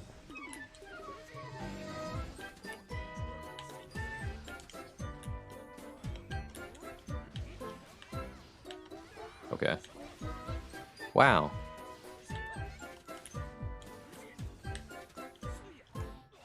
That's not... okay. I'm not gonna burst here, because I'm already dead. I think Testament wins the Nago matchup most of the time.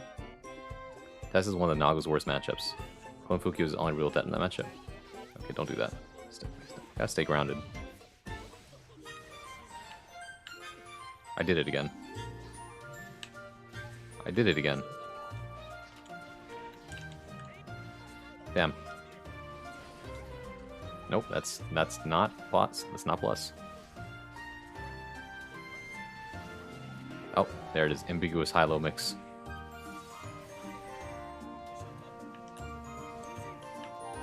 I should not have done that. Oh, okay. Well.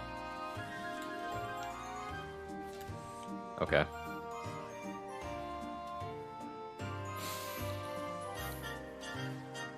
I don't think I need advice on the matchup as much as it is like I just need to play more carefully against Bridget, and also not like respect so many different things because I'm letting Mansar get away with a lot. Also, gotta not drop my combos. That's pretty important.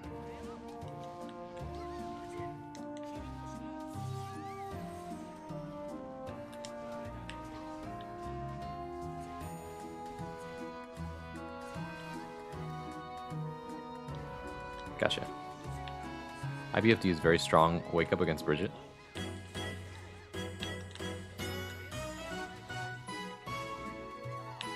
Wow, that's a big combo. IBFD is kind of hard to do, though. Getting her to whiff is huge. I see.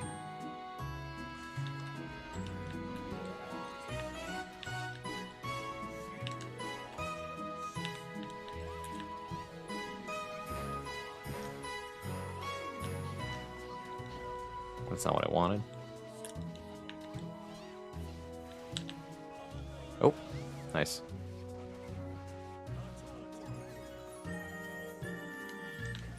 This sucks. Pretty terrible position to burst in, actually. That was a guess. That was also a guess. I didn't reach there. I need to use a different move. That's a high-low mix. What a checkmate situation, though. It's kind of similar to Happy Chaos in that sense. Like, alright, block this ambiguous mix.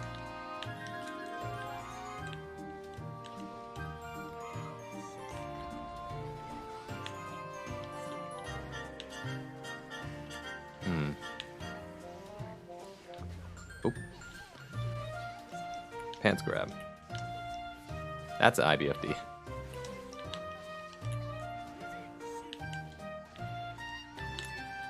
Nice. Look at how much health that erases. Alright, here we do save shot, grab. Nice.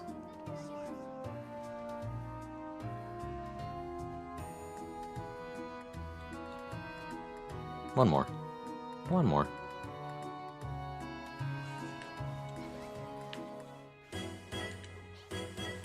Just gotta mind the spacing. If I do that, I should be okay. That's unsafe.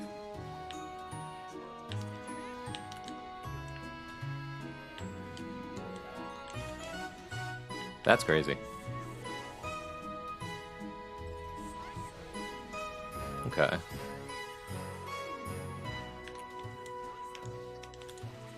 Ah. Oh. Gotcha.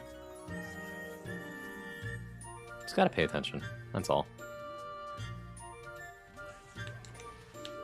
That was not great. I don't really know what to do against break and shoot.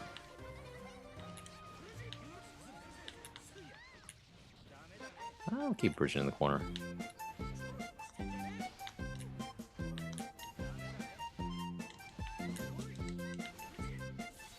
I meant to super there, that's fine though.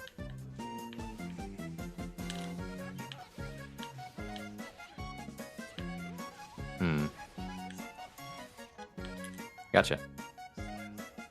That's a correct application of Far Slash.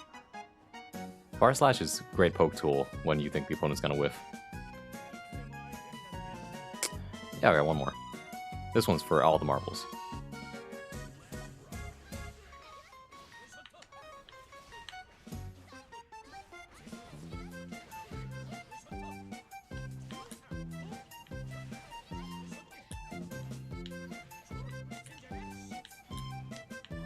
Oops. Why did I do that? You have not presented that option. Okay, no.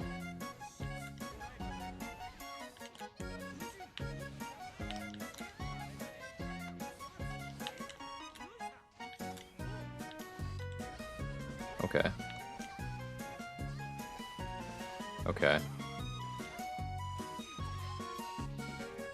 Okay.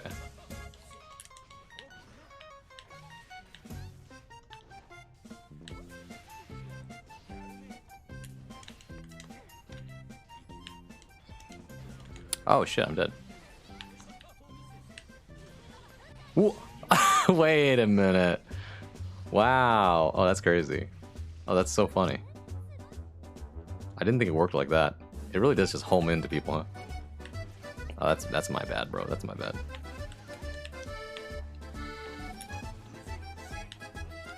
Oh, you ran up. Okay.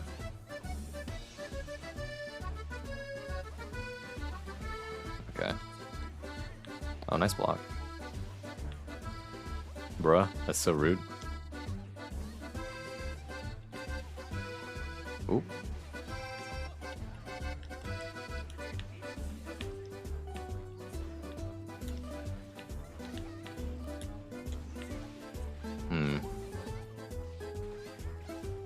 You know, I think if I made a bridge in bracket, I'm just going to straight up lose.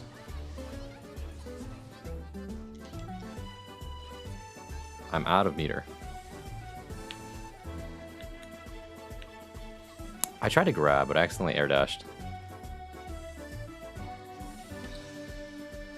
Alright, GG's. My left eye is actually just in great pain right now. Would you rather fight Hotashi's bridge or Nago?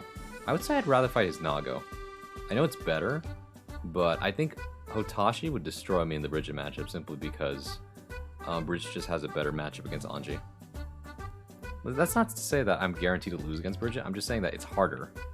So I would prefer to take an easier matchup.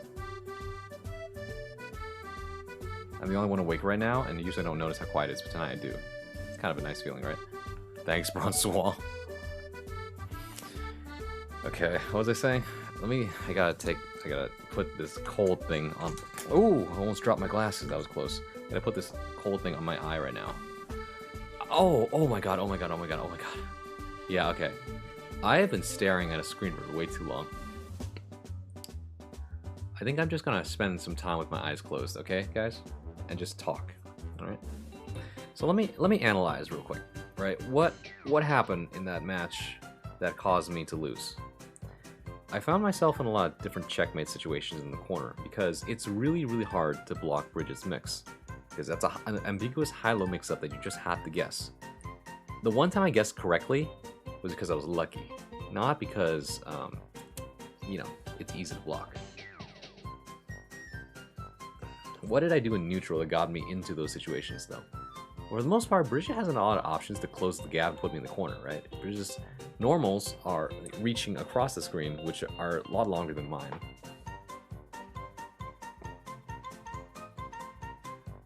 And what else is there?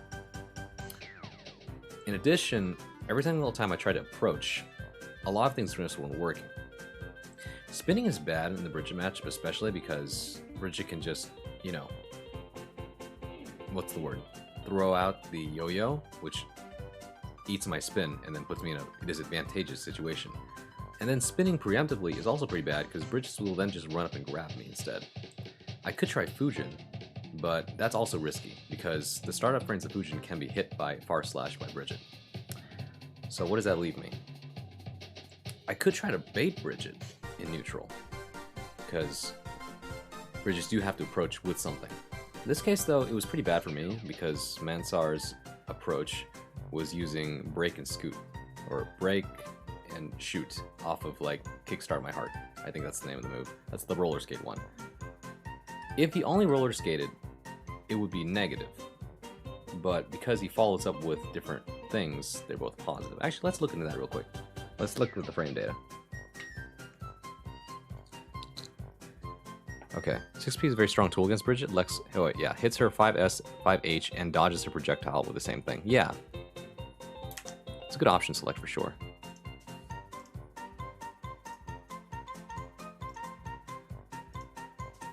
Okay. I'm gonna go down here, go to Bridget.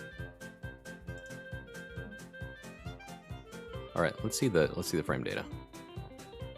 I need Kickstart My Heart. This one. This is -20 on block or +4. I'm not sure what this means. So break is -6. If someone breaks at me, I can just grab. I need to remember this one. But if they do shoot, oh, it's also -33. Okay. So what you're saying is, okay, -20 to +4 is all dependent on spacing and timing. Okay. In other words, I feel like all the spacing and timings you used were plus on me because I could not punish it. I'm not sure though. Interesting. Has some projectile properties, including applying 0 hit stop to Bridget. Is not parried by Baiken's Hiragi or guard crushed by Jacko's defend command. Huh. Cannot be Roman cancelled on hit and can only be purple Roman cancelled. However, Roman cancelling still removes the attack immediately, and break cannot clash with other projectiles. I didn't realize this counts as a projectile. Very strange.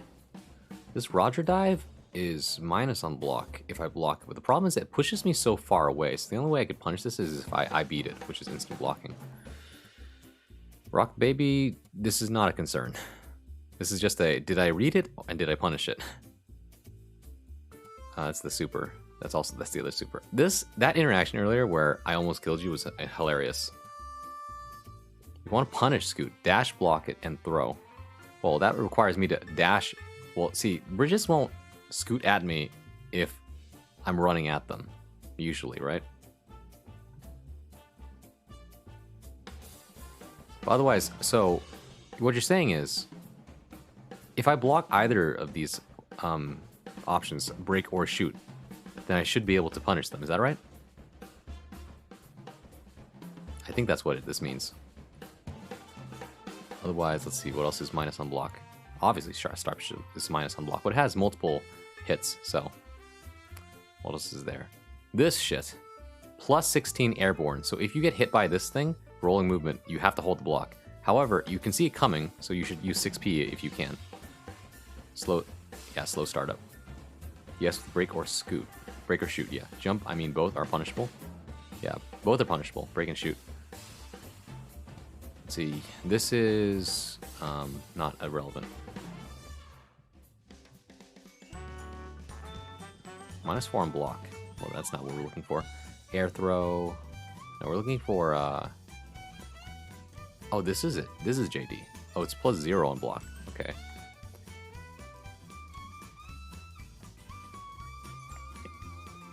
A lot of these moves are plus. This is not plus, that's minus heavily. 6k is minus, 12 is minus on block. In other words, it looks like I should be dash blocking Bridget a lot, but Bridges don't use these, usually. Here we go, 2s is -9, but it's too far away for me to punish. -2, don't try to punish 2k. Unless you have like something faster than 2, but that's not it. You did on the last round with the alpha cancel? Wow. Didn't expect that. Alright, let's see here. -3 on block. What am I supposed to do here? Oh wait, no, we don't look at 2p. We need to look at, here we go. -13, -17.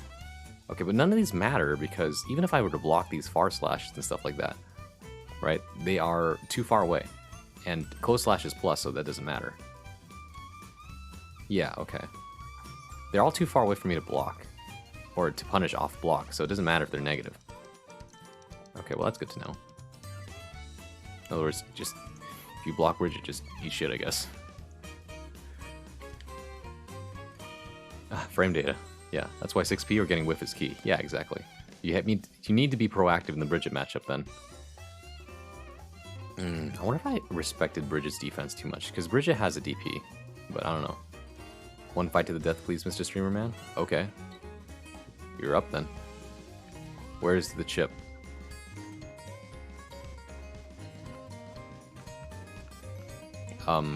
There it is.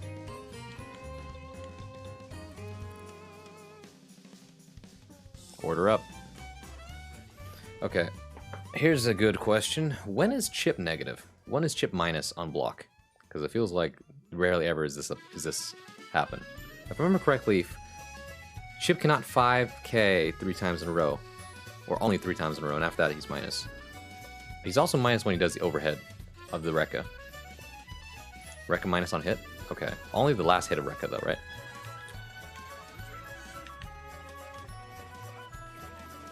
But if they...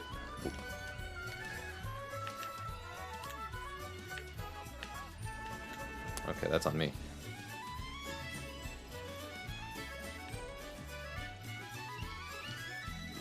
Gap and pressure is either going to be a yo-yo toss, set, scoot, or roll, which is most likely to happen after 2H or 5H, yeah. That's why I always jump after I see the, like, oh, there's the far slash. Usually this is where the yo-yo comes out. Wow, look at all the health gone.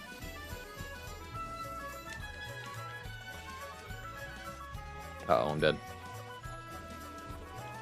I gotta jump that. Today's a homework day, guys. Today's very much like, let's actually like look at frame data and figure out what the heck's going on. Gotcha. That's the backup. I should have baited that. Not bait, but I should have like seen that coming.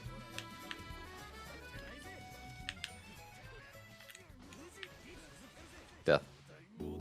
Tired? Yeah. I got 25 minutes.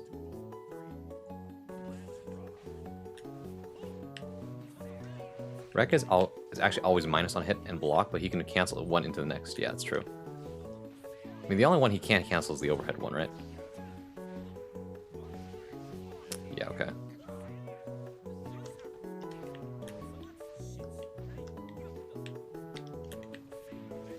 Okay, I can't be doing that because Chip excels in whiff punishing. I tried to block it, but I tried FD, but that's incorrect. That same side. That's opposite side. Nice mix. Only if you rely on the jump, bridges going to either just yo-yo set dash 2H or yo-yo set jump to punish you from jumping. So you want to vary your defensive options with those breakpoints. Yeah, so in other words, I start by jumping, and if the bridges starts to notice, then actually run up and escape the corner. Right, because if people are running or trying to punish you for jumping, they're usually not on the ground. Goodbye, all your health.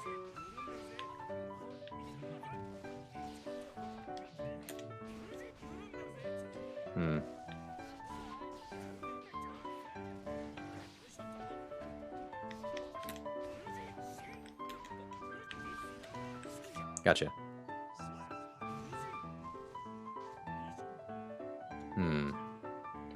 Though the button be wary that comes is 2H.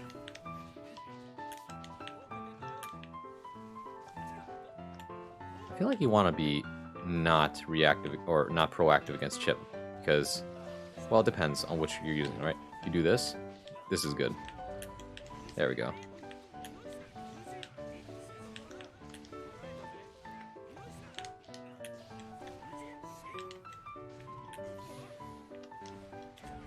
Nice. Okay. Oh, those are all minus.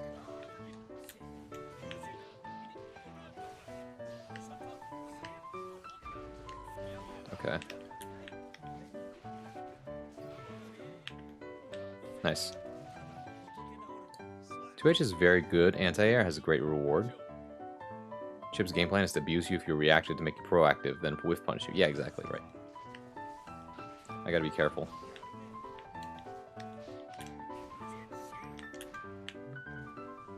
By the way, Matasaur, have you ever seen me, like, throwing out, what's it called?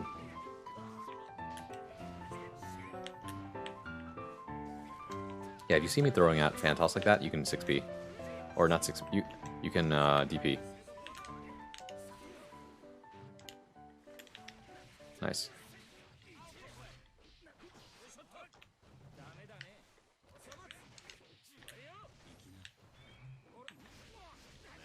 Uh-oh, I'm out of music.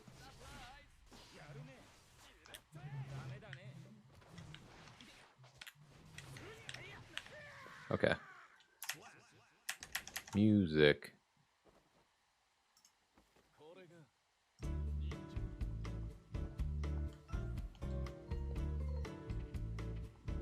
I like listening to this kind of music when playing Guilty Gear sometimes, because just like, business as always. Business as usual. You know? And then we save, like, the hype music for, like, tournament stuff or more high-pressure things. You know, that way we know when to expect high energy and low. 2S is great at keeping me back, I think. Yeah, but if I whiff it... Okay, thank you for lurking sand. Probably ending not too long. Low recovery? Yeah, that's true. Well, I don't know about that. Because if I whiff, then you get a big punish, so I'm not sure about that.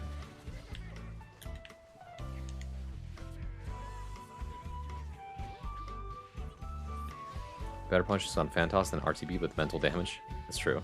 Well, honestly, I think it's good. It's really good damage.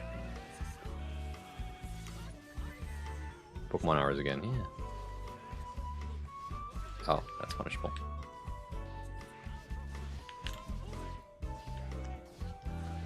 I'm not blocking those. Risk Ward isn't too bad if it's not something you always do. That's true. That's not what I meant. Oh, that sucks. Did too fast. Oh, you were not there. Chip is kind of hard. I mean, good chips. I don't fight a lot of good chips. A lot of time the chips I fight are kind of bad. On tower, I mean. Because a lot of them don't know what to do against Anji. So they'll start, like, you know, doing some weird shit. And I just, like, do that. Gives good damage, decent Oki, and is a guaranteed punish there, but JH probably gives better of both. Maybe, yeah. So it just depends. Cry. I mean, you just bait it. I finally blocked Alpha Blade properly.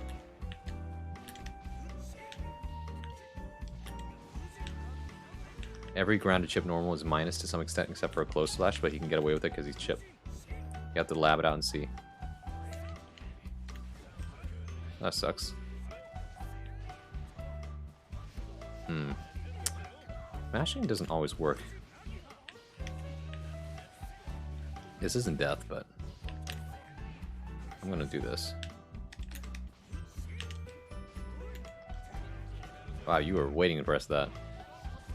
I got nothing to thank. That's not the right combo though, but it doesn't matter because I can't block it. Great Gatlings? Yeah, exactly.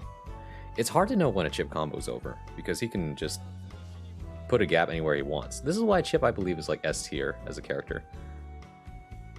Because everything he does is really ambiguous.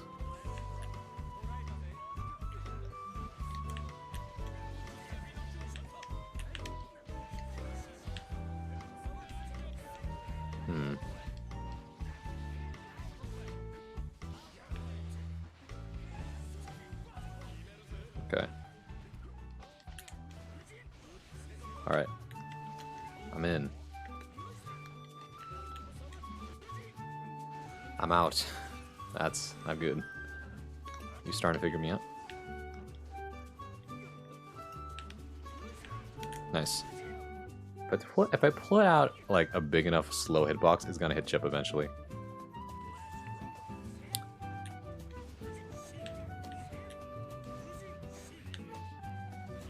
Shit.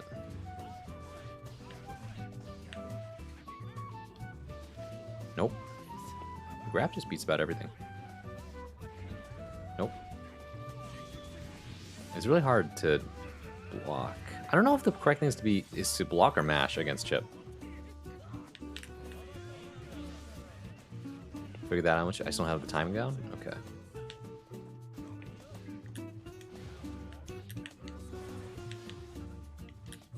Yeah. Beats my far slash.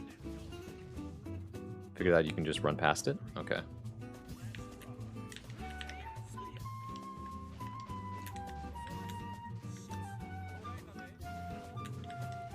Oh, this sucks.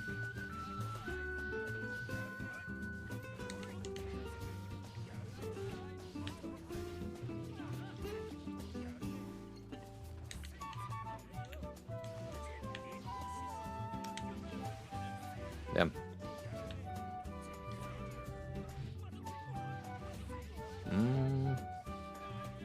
You know, I gotta say, in the time that I've known everyone here, and I've like been fighting you regularly almost every week, you guys like do nothing but improve.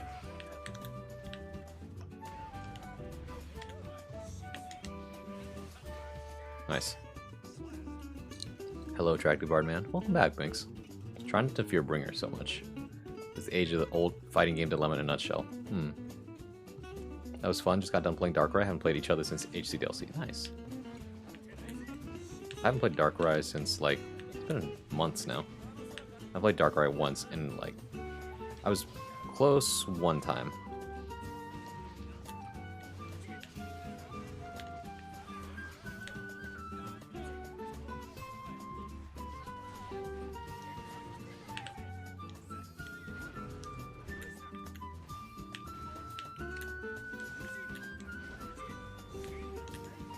Vary up the timing just a little bit. It works wonders. I didn't reach with the 5P.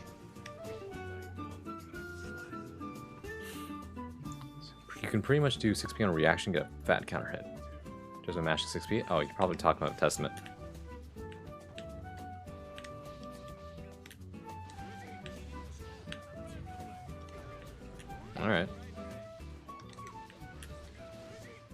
Is this death? I don't think so. Could I be next in line assuming that this isn't your last? Sure. I think we're going first to 5s anyway. What the? Some teleportation happening. Nice.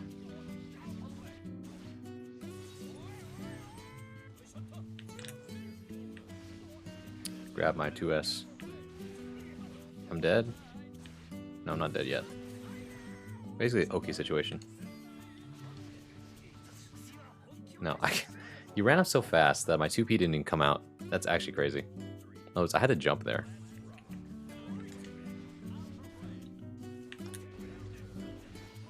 I really don't have enough time to do anything against Chip, so I just have to... Just, you know... Okay. You can stay in the corner, actually. No.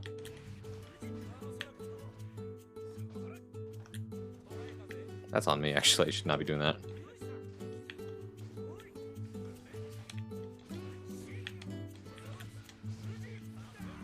Okay. Gotcha. Why do you keep using the pants grab? Because it's there. I'm lurking and jumping around multiple streams today. Sorry I haven't chatted much. That's okay, Binks. I understand. I'm a frequent and chronic multi-stream watcher, so I get it. Sometimes it's just not much to say, you know what I mean? Sometimes certain streams carry your attention more, and that's fine. It just depends on the day. Just a lurk is enough, like, you know? If you have the bandwidth for it, and you're not, like, using up energy and whatever internet is measured in.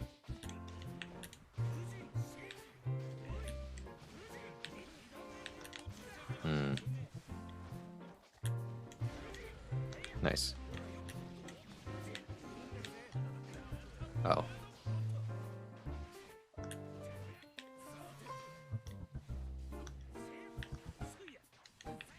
What? Whoa. It's not death, but it's gonna be a lot of damage. Never mind, it's death now. Didn't expect you to drop. The mix out for grab is nasty, yikes. It's better than handshake. That's true. 2P can come out before the BRC gets to you, but you gotta put it. The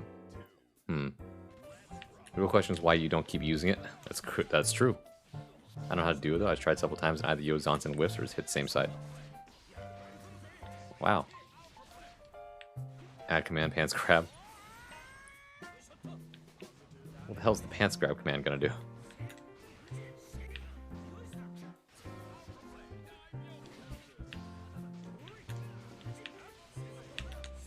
Sometimes just gotta let it go.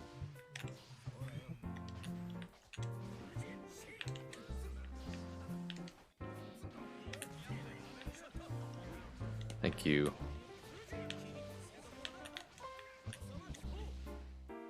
Yo Zonson right away, cross up. Wow. Delayed, same side. I see. Me when pants grab. Tatami setup is safer. Payoff for Yo Zonson is better, I think.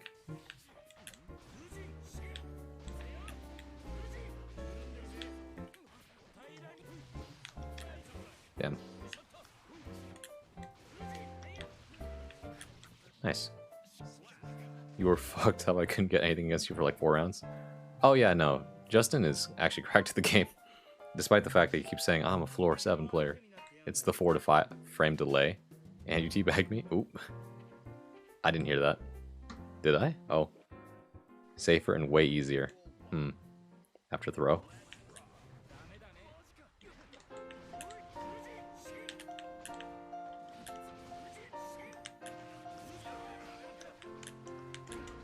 Gotcha. If there's anything I've learned from watching this one other VTuber that plays Anji, sometimes throwing out far slash is the correct play.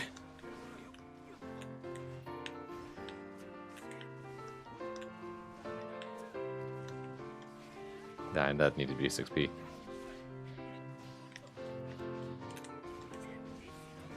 That's death.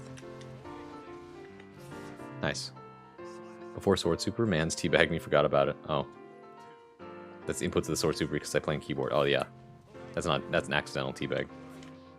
A side effect of playing on keyboard. That's not what I wanted. It's twice tonight that's happened.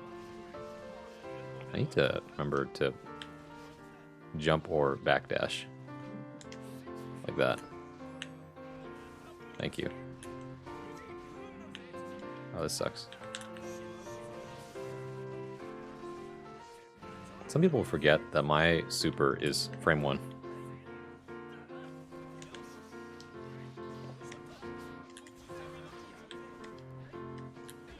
Oh. Is that death? It is if I fuck up. Well. No, why did I backdash there? Go to Heavenly? Nice. I never trust backdash against Chip. That's fair. New Ultra Cool updates drive me to insanity. What did they put in it? Right. I don't think I can mash on any of those.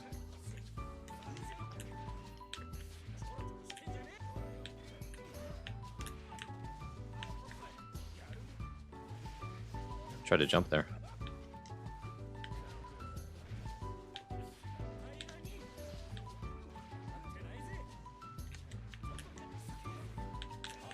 There we go. They put in maybe the size 2 fish. What the? Seem dash F2H is a pretty good spot to mash. I see. I've been robbed. I mean, you knew it was coming. You saw I had meter. I've returned from a relaxing session listening to music and writing. Nice, Lemon. I'm always happy to hear that people are productive.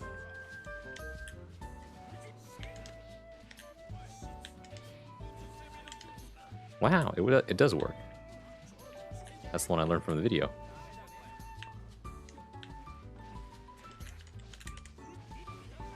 Okay.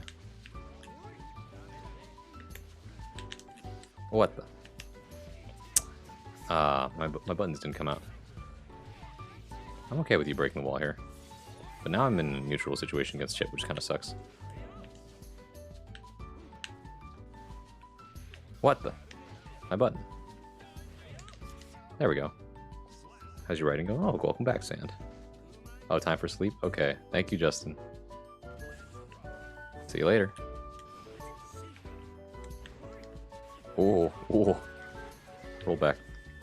Welcome, roll back, yeah. Okay. Clearly I'm not catching you in the air.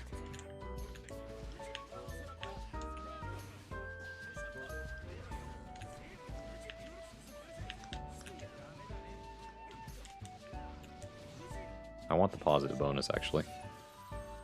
A leaderboard at the end if the new level shows that your largest fish caught and the 2 league devs are the only ones with size 2. What the? Alpha Blade. Alpha Blade. Not blocking Alpha Blade. Okay.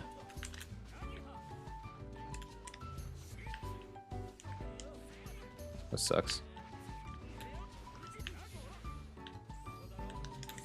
What the? Okay, there we go. Thanks for the games? Yeah. I want a size 2 fish. I gotta say, the rollback has been holding together pretty well tonight. This quick poem just had the idea that people rarely see what purpose they fulfill because they're caught in objectives. That's true. That's entirely what we were talking about earlier, huh?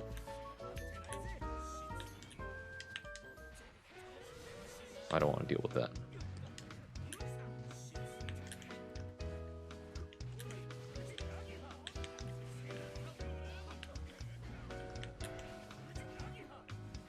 Oops.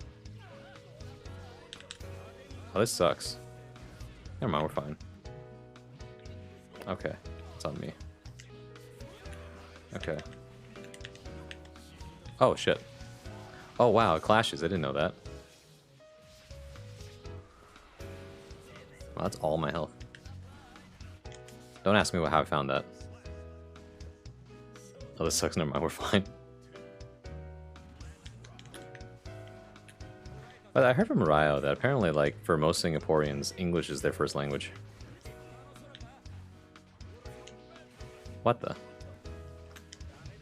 What the? I sound like Leon Kennedy from Resident Evil 2 right now. Again, with the grabbing. If you want to grab me, you have to make me used to blocking first.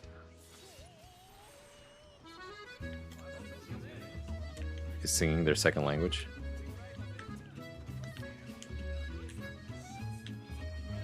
Oh, what the?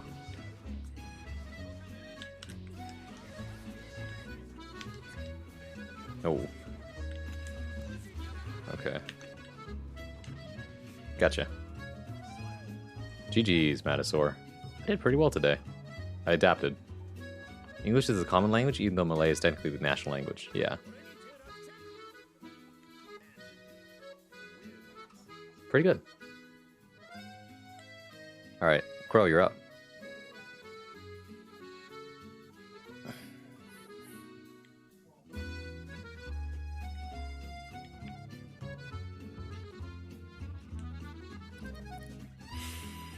Alright.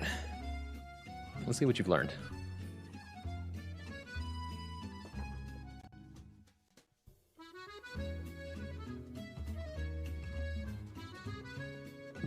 Excuse me.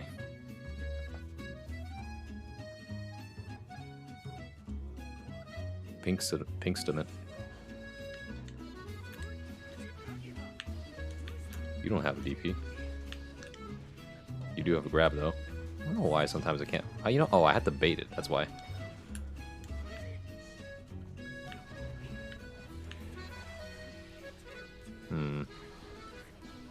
That's not a combo. There's the 6B. If you excuse me, I'm going to keep catching 180 fish in this to unlock the size 2 fish. Whoa, it reaches. That's crazy.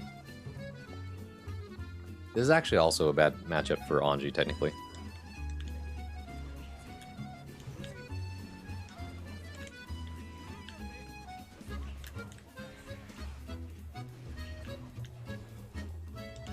Oh, what the? Okay. The spacing is good today. The spacing is really good on your end.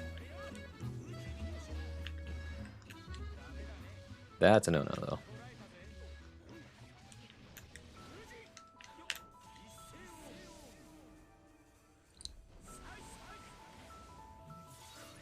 Alright, let's see. Oh, okay. I should try to backdash there.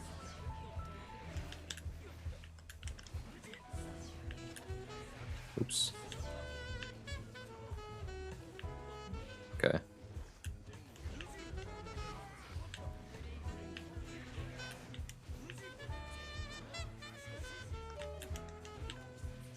Gotcha. Ooh. There's a lore tablet that said the sailors going to the island had 2 months of cooked fish, so that's 3 meals a day for 6 days. I do need 180. I see. I'm not very good at math, but that sounds about right.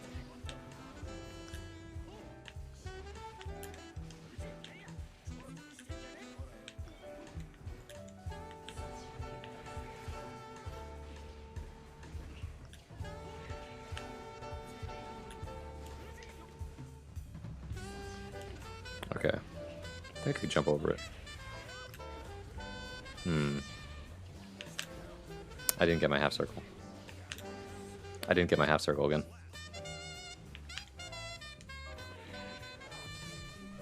You know, if I lose the tournament because I miss out on half circles, I won't be mad because at least I'm going for it. At the same time, though, it's like, yeah, maybe I should try for safer options, like just blocking. But still, I think it was definitely the correct play, though, that I did. That one needed to bait. That was just lucky.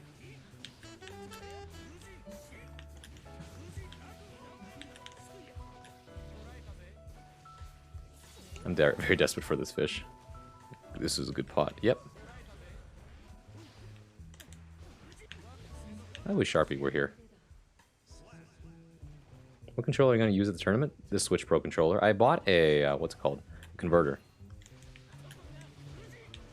So it'll be able to connect to a PS4. Sometimes you try to anti-air and you get a command move, and that's the fighting game life. You gotta hold it. Yeah. Putting the not like this together with the lull emote makes me think of that one like meme picture of like Steve Harvey like laughing and then like being nervous at the same time. You know the one I'm talking about?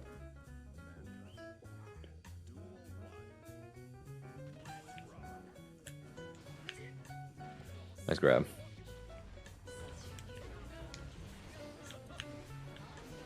Nice. Nice. The Testament is already greatly improved. This is more like what I'm used to.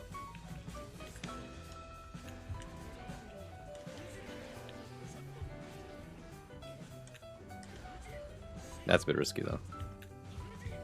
If you see a gap like that at any time, that is a sign that you can reversal super. If I hop like that, you can reversal super. I'm not gonna burst this though. You can have the round. Discord invite. Okay, Magpie. Some people want to join the Discord. I'm just gonna once again put this. I have to give to you myself personally, but I just want to make a disclaimer again that we don't do much there. It's just a way for us to stay in touch with each other if we need to find each other during the day when I'm not streaming.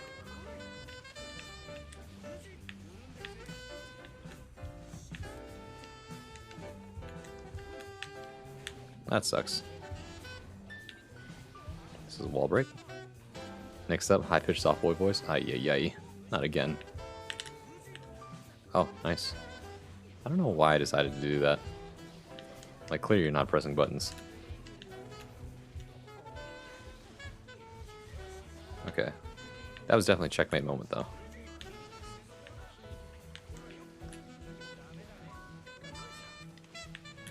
This is gonna kill.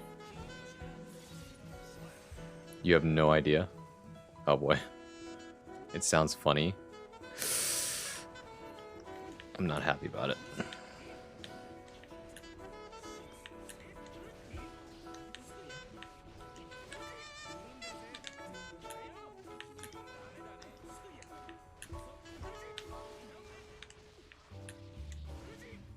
Wow.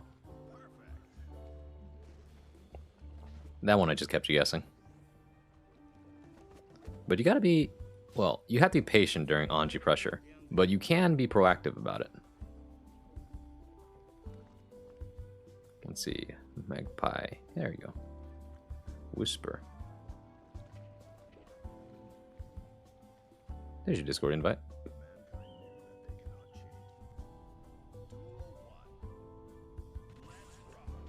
You definitely won't be happy in like 150 streams when the event occurs. How many? That's gonna be a while, right? Oops. Thank you very much. You're welcome. Oh no! What am I doing? I need to dash block.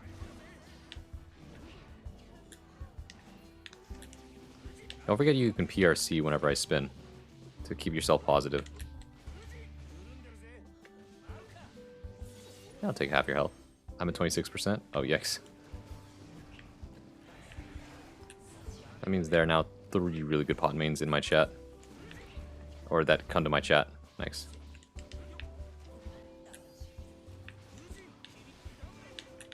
That's death. By the way, I'm gonna be proactive about this, Crow, and I'm gonna tell you right now about what feedback I have to give you.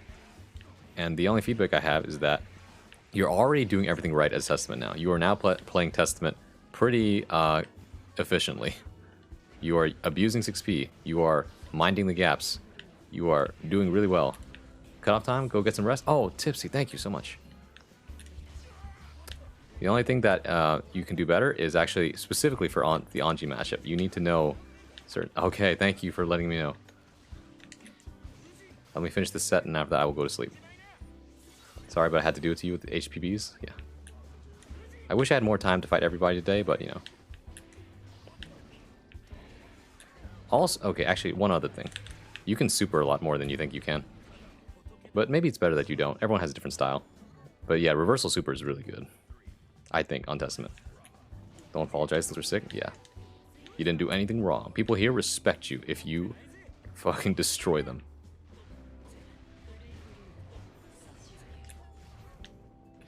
Oh, shit, I missed.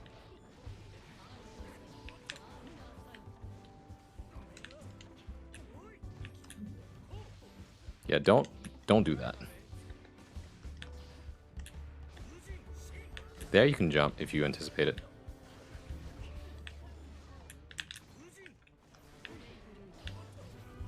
Damn, I tried to jump.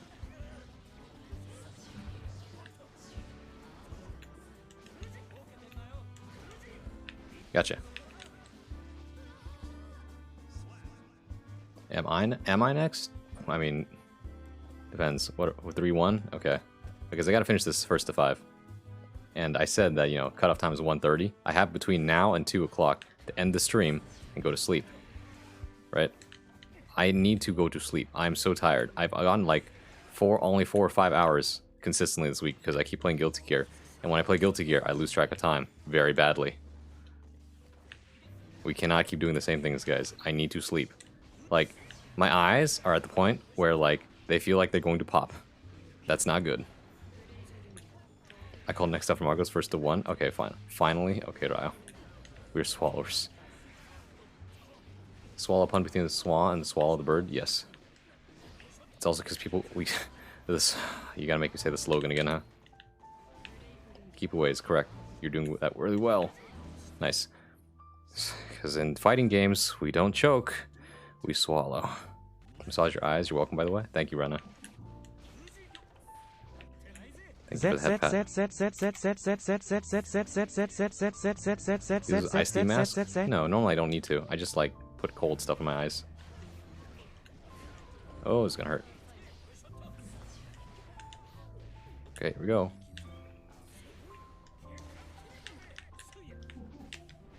That sucks. That's death. Nice.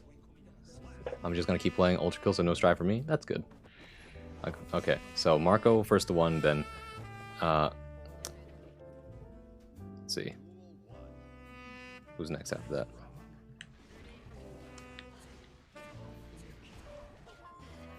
Oh my god. What? Anti-light blue lenses? No, but I have Flux on, so that already helps a lot. It's just that, it's not the fact that the screen is too much for my eyes, it's that I'm using my eyes too much today. Or for the past few days, actually. I need a break. Because my job is to look at the screen, and then then after that, like, I spend my free time looking at screens. It's bad. Cold stuff like ice or ice packs.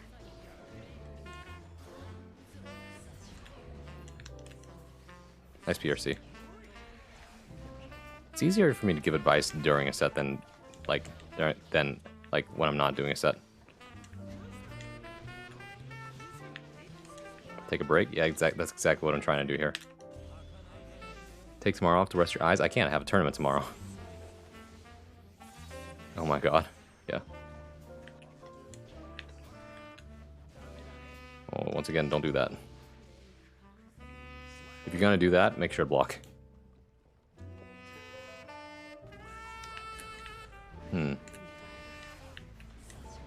Yeah, don't do that. Be mindful of my spacing and where I am whenever I do things.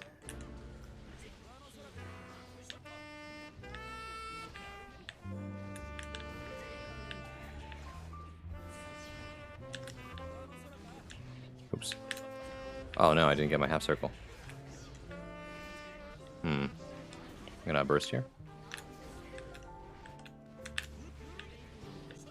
I keep missing it.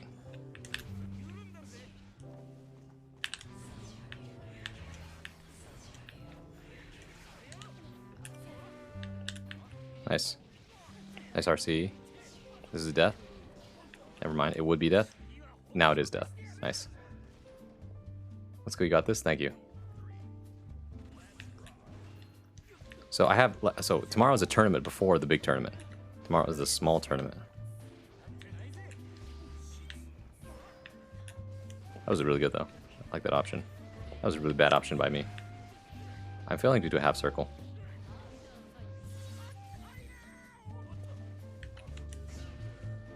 Great awareness. Once again, I failed to half circle again.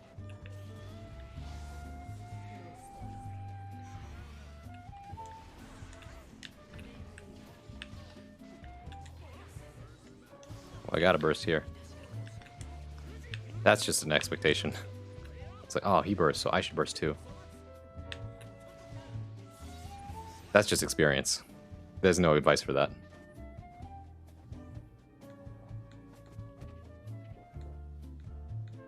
Then lastly, what was the other thing? Yeah, and if you ever see an Anji hop, it's just a matter of like exposure therapy. Eventually you see it enough times, like, okay, I'm going to grab this one or I'm going to punish this one somehow. Careful.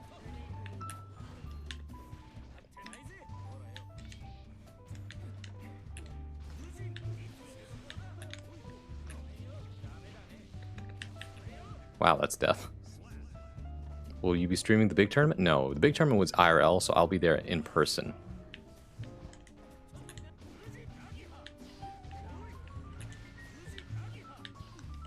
Besides, I don't stream on Saturdays anyway, so...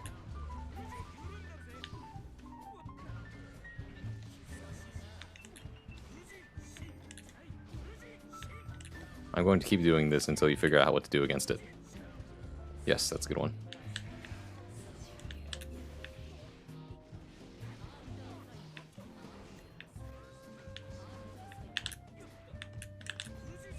There we go. I told the cops it was exposure therapy. They said it was still indecent and illegal. Whoops.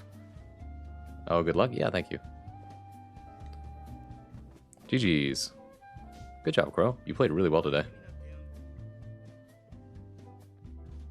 Trust me, the only reason you're losing is because you lack knowledge about certain things. That's all. And if you have any questions on Anji, I can tell you. It's like, what about this? Is this unsafe? Yeah, a lot of it's unsafe, actually. A lot more close? Yeah, because you're doing all the things that Testament is good at in the Anji versus Testament matchup. Next is Marco. And then after that is... Actually, if Marco's in, I can go for 10-finger surprise here. Disposable... Hold on. I always forget your Twitch handle. Because I only remember the, like, 10-finger surprise, which is just a grab. Yeah, disposable rookie. I guess we'll just call you Rookie.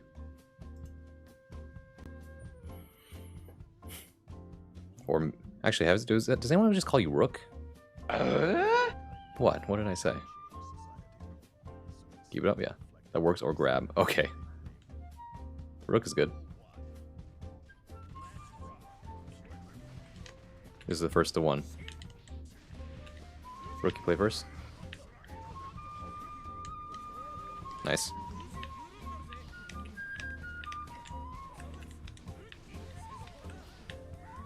Damn, Mega Fist got me.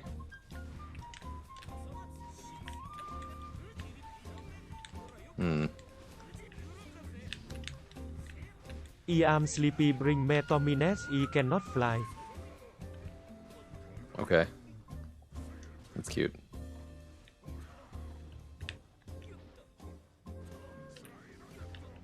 Oh, that was close.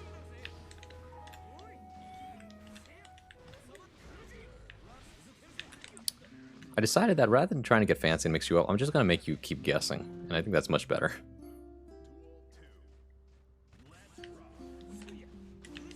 That's just bad. Don't do that in neutral. Now, because now I end up in this situation.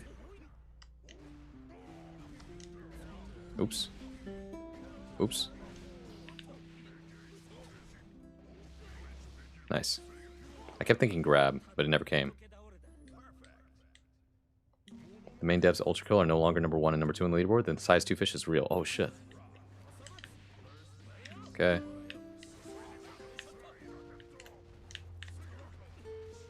Oh shit, you got me. This is gonna be half my health. Oh, more than that. Holy shit, look how much damage that one combo does as Potemkin.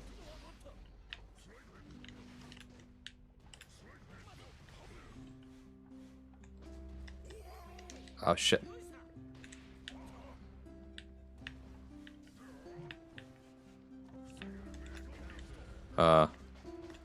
Fair Star, he needs it? Yeah. I never said he didn't. Potemkin's really good. Like, in good situations, you know? Oh, shit. Ooh. Fuck. I needed a burst there. Forward trying Ultra Kill? Yeah. GG's. I felt good about that matchup, actually. Like, even though I lost, that's not even the most optimal one. That's true. Right? That's the funny thing. GG's. I felt really good there because, for once, against the corner, I managed to lock you out of using Mega Fist to get out of everything. And even when you did, I actually managed to bait it properly. So that's good. That's good experience right there. Hello. Oh, shit. That looks like a close-ass match. What the fuck happened? Go play bronze. Matasaur already played against me. Now it's Marco's turn. Oh, gotta go play. I see. Also, welcome in Ferris. Almost forgot to say hi. Yeah, in my opinion, I think that Potemkin is like has really good strength, but he's limited by his weaknesses, right? Which I think makes him a fair character. But against the people who right now who are too high tier, it makes him look really bad, even though he's actually pretty good. How do I play against FD? If people are pushing you out, then that means that they are spending meter for that. And if they're spending meter, that's good for you. It means that you are comfortable putting them there and then draining their resources till they are forced to take chip damage. But if they are like pushing you away, then that means that you should keep going with moves that are like... Or actually, if they're FDing, that means they are committed to blocking, you should grab them. A fair character in Strive. I think Potemkin's fair. Like, because when you get hit by him, you know why. Oh, no, I did it again. My life of facing good top tiers is Pot is just blocking the corner and praying they mess up. Exactly. That's me too, a lot of times, Anji.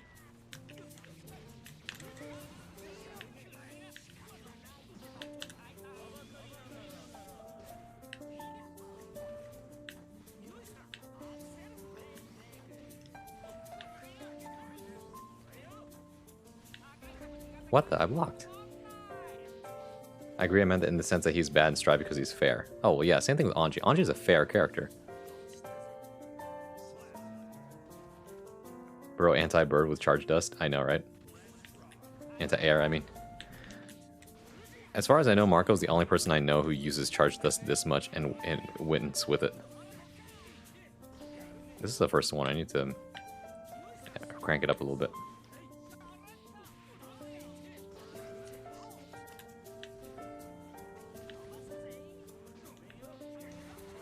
That was not a great use of burst.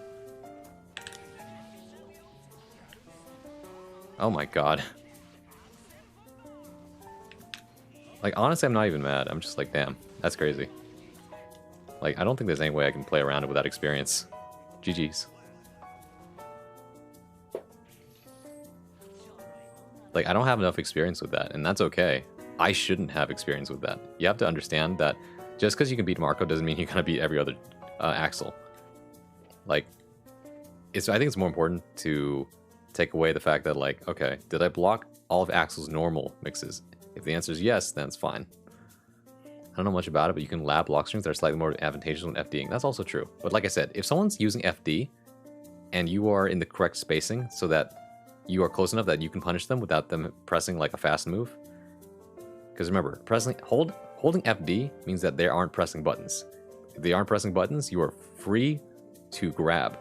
The only thing that's weak to is jumping. So in other words, they have two options when they're FDing.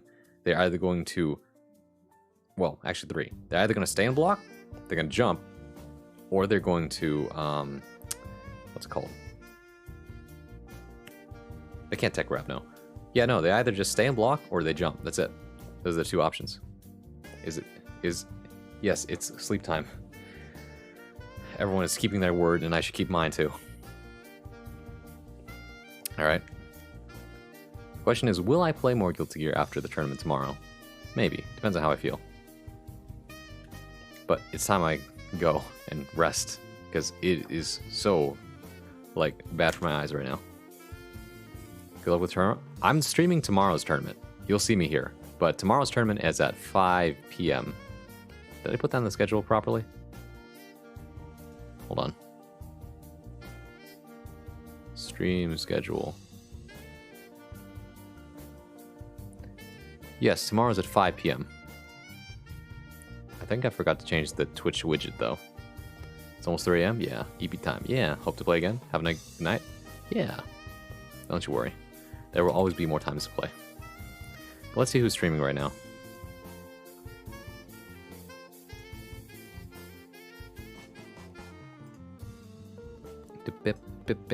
Should be plenty more people streaming at this hour rather than the normal hour I end at. And the guy is per the Night Owl. We could raid the guy. Let me see who else is there. Raid Hotashi. No. Have to stay for flight to slashback. Yeah. I don't think that's a good stream to raid into. I was about to say. It's like, oh, Hotashi's streaming. No, that's good. Raid Hotashi Lamau. So he recognizes your name. I don't know if I want him to recognize my name. Do I? I might as well, huh? Since I'm probably might be seeing him tomorrow. That'd be kind of funny, huh? Let me check to see if it's not ending. Raid him and then money match him. I think that would be ill-advised. I'm going to lose, and it's going to make me look embarrassed. Right?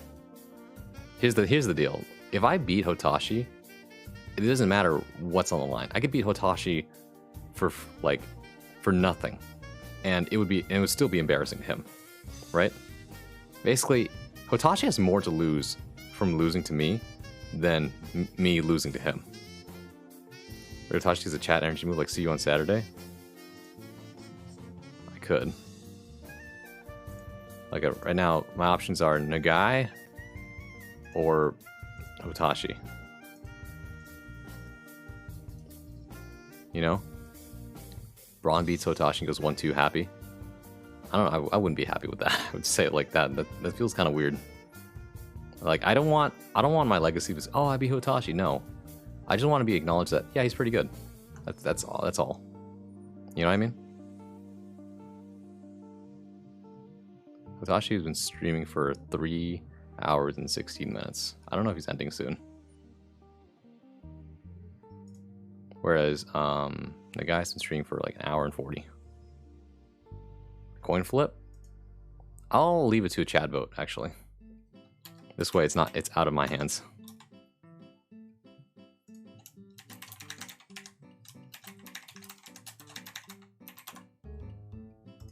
I give you 1 minute. Alright, be active. Be active, guys. Please vote. What's up with Hotashi? Hotashi's going to be flying to the West Coast to participate in Slashback, which is the tournament I'm also going to be going to on Saturday.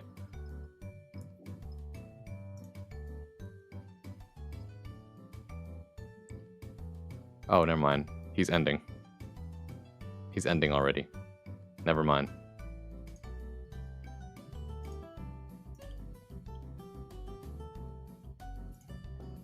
I'm just going to say good luck at Slashback.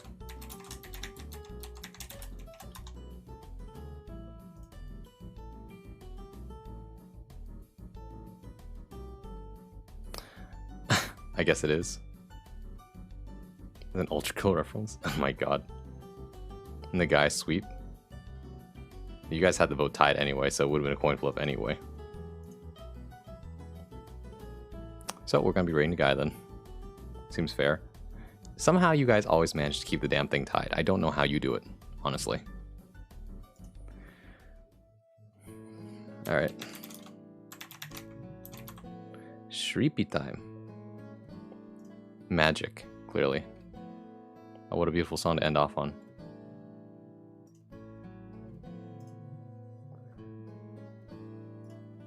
What if we ended off on this song? Nah, we gotta keep tradition. Actually, I might as well switch over to the other screen with this song on. Follow me. Thank you everybody for coming. Thank you for hanging around. Thank you for kicking my ass, teaching me things, keeping me company. Thank you for coming if you were at the beginning of the stream to listen to me ramble on about stuff that may or may not pertain to you. And yeah, if you're watching the VOD, thank you for taking time out of your day to come see me. Hopefully I get to see you live one of these days. And yeah, next time you see me will be tomorrow at 5 p.m. Pacific time. I know that's really early for some of you. For some of you that's 8 a.m. And for some of you that's like actually like decently evening and not super late. So that's pretty nice. But yeah, I was an option between Bridget and a Bridget. That's true. That you forget. Thank you. Sorry. Early. It is pretty early for a lot of you. But yeah, we're gonna be rating the guy in. Hold on. Pause that song. Oh shit. Oh shit. Yeah, there we go. I just realized music might have been kind of loud this whole time. My bad. But yeah, time zones aren't real. That's not true. But yeah, say hi to a guy for me. Here's the raid messages. Actually, we can do homie raid today. I don't know if I want to, though. It's kind of embarrassing. It was fine? Okay. If you don't have the emotes, then you feel free to use use that one, or no, this one. I am tired. I really need rest. But yeah, tournament tomorrow. Let's see how I do. It's gonna be the VTuber tournament, so I'm not gonna lie. The longer I stay in this community, the stronger everyone around me gets as well, which just pushes me to do better as well. I used it twice. It's fine. But yeah, thank you guys. I appreciate you. And yeah, my name is Bronsois, and I'll see you in the next one. Bye, everybody.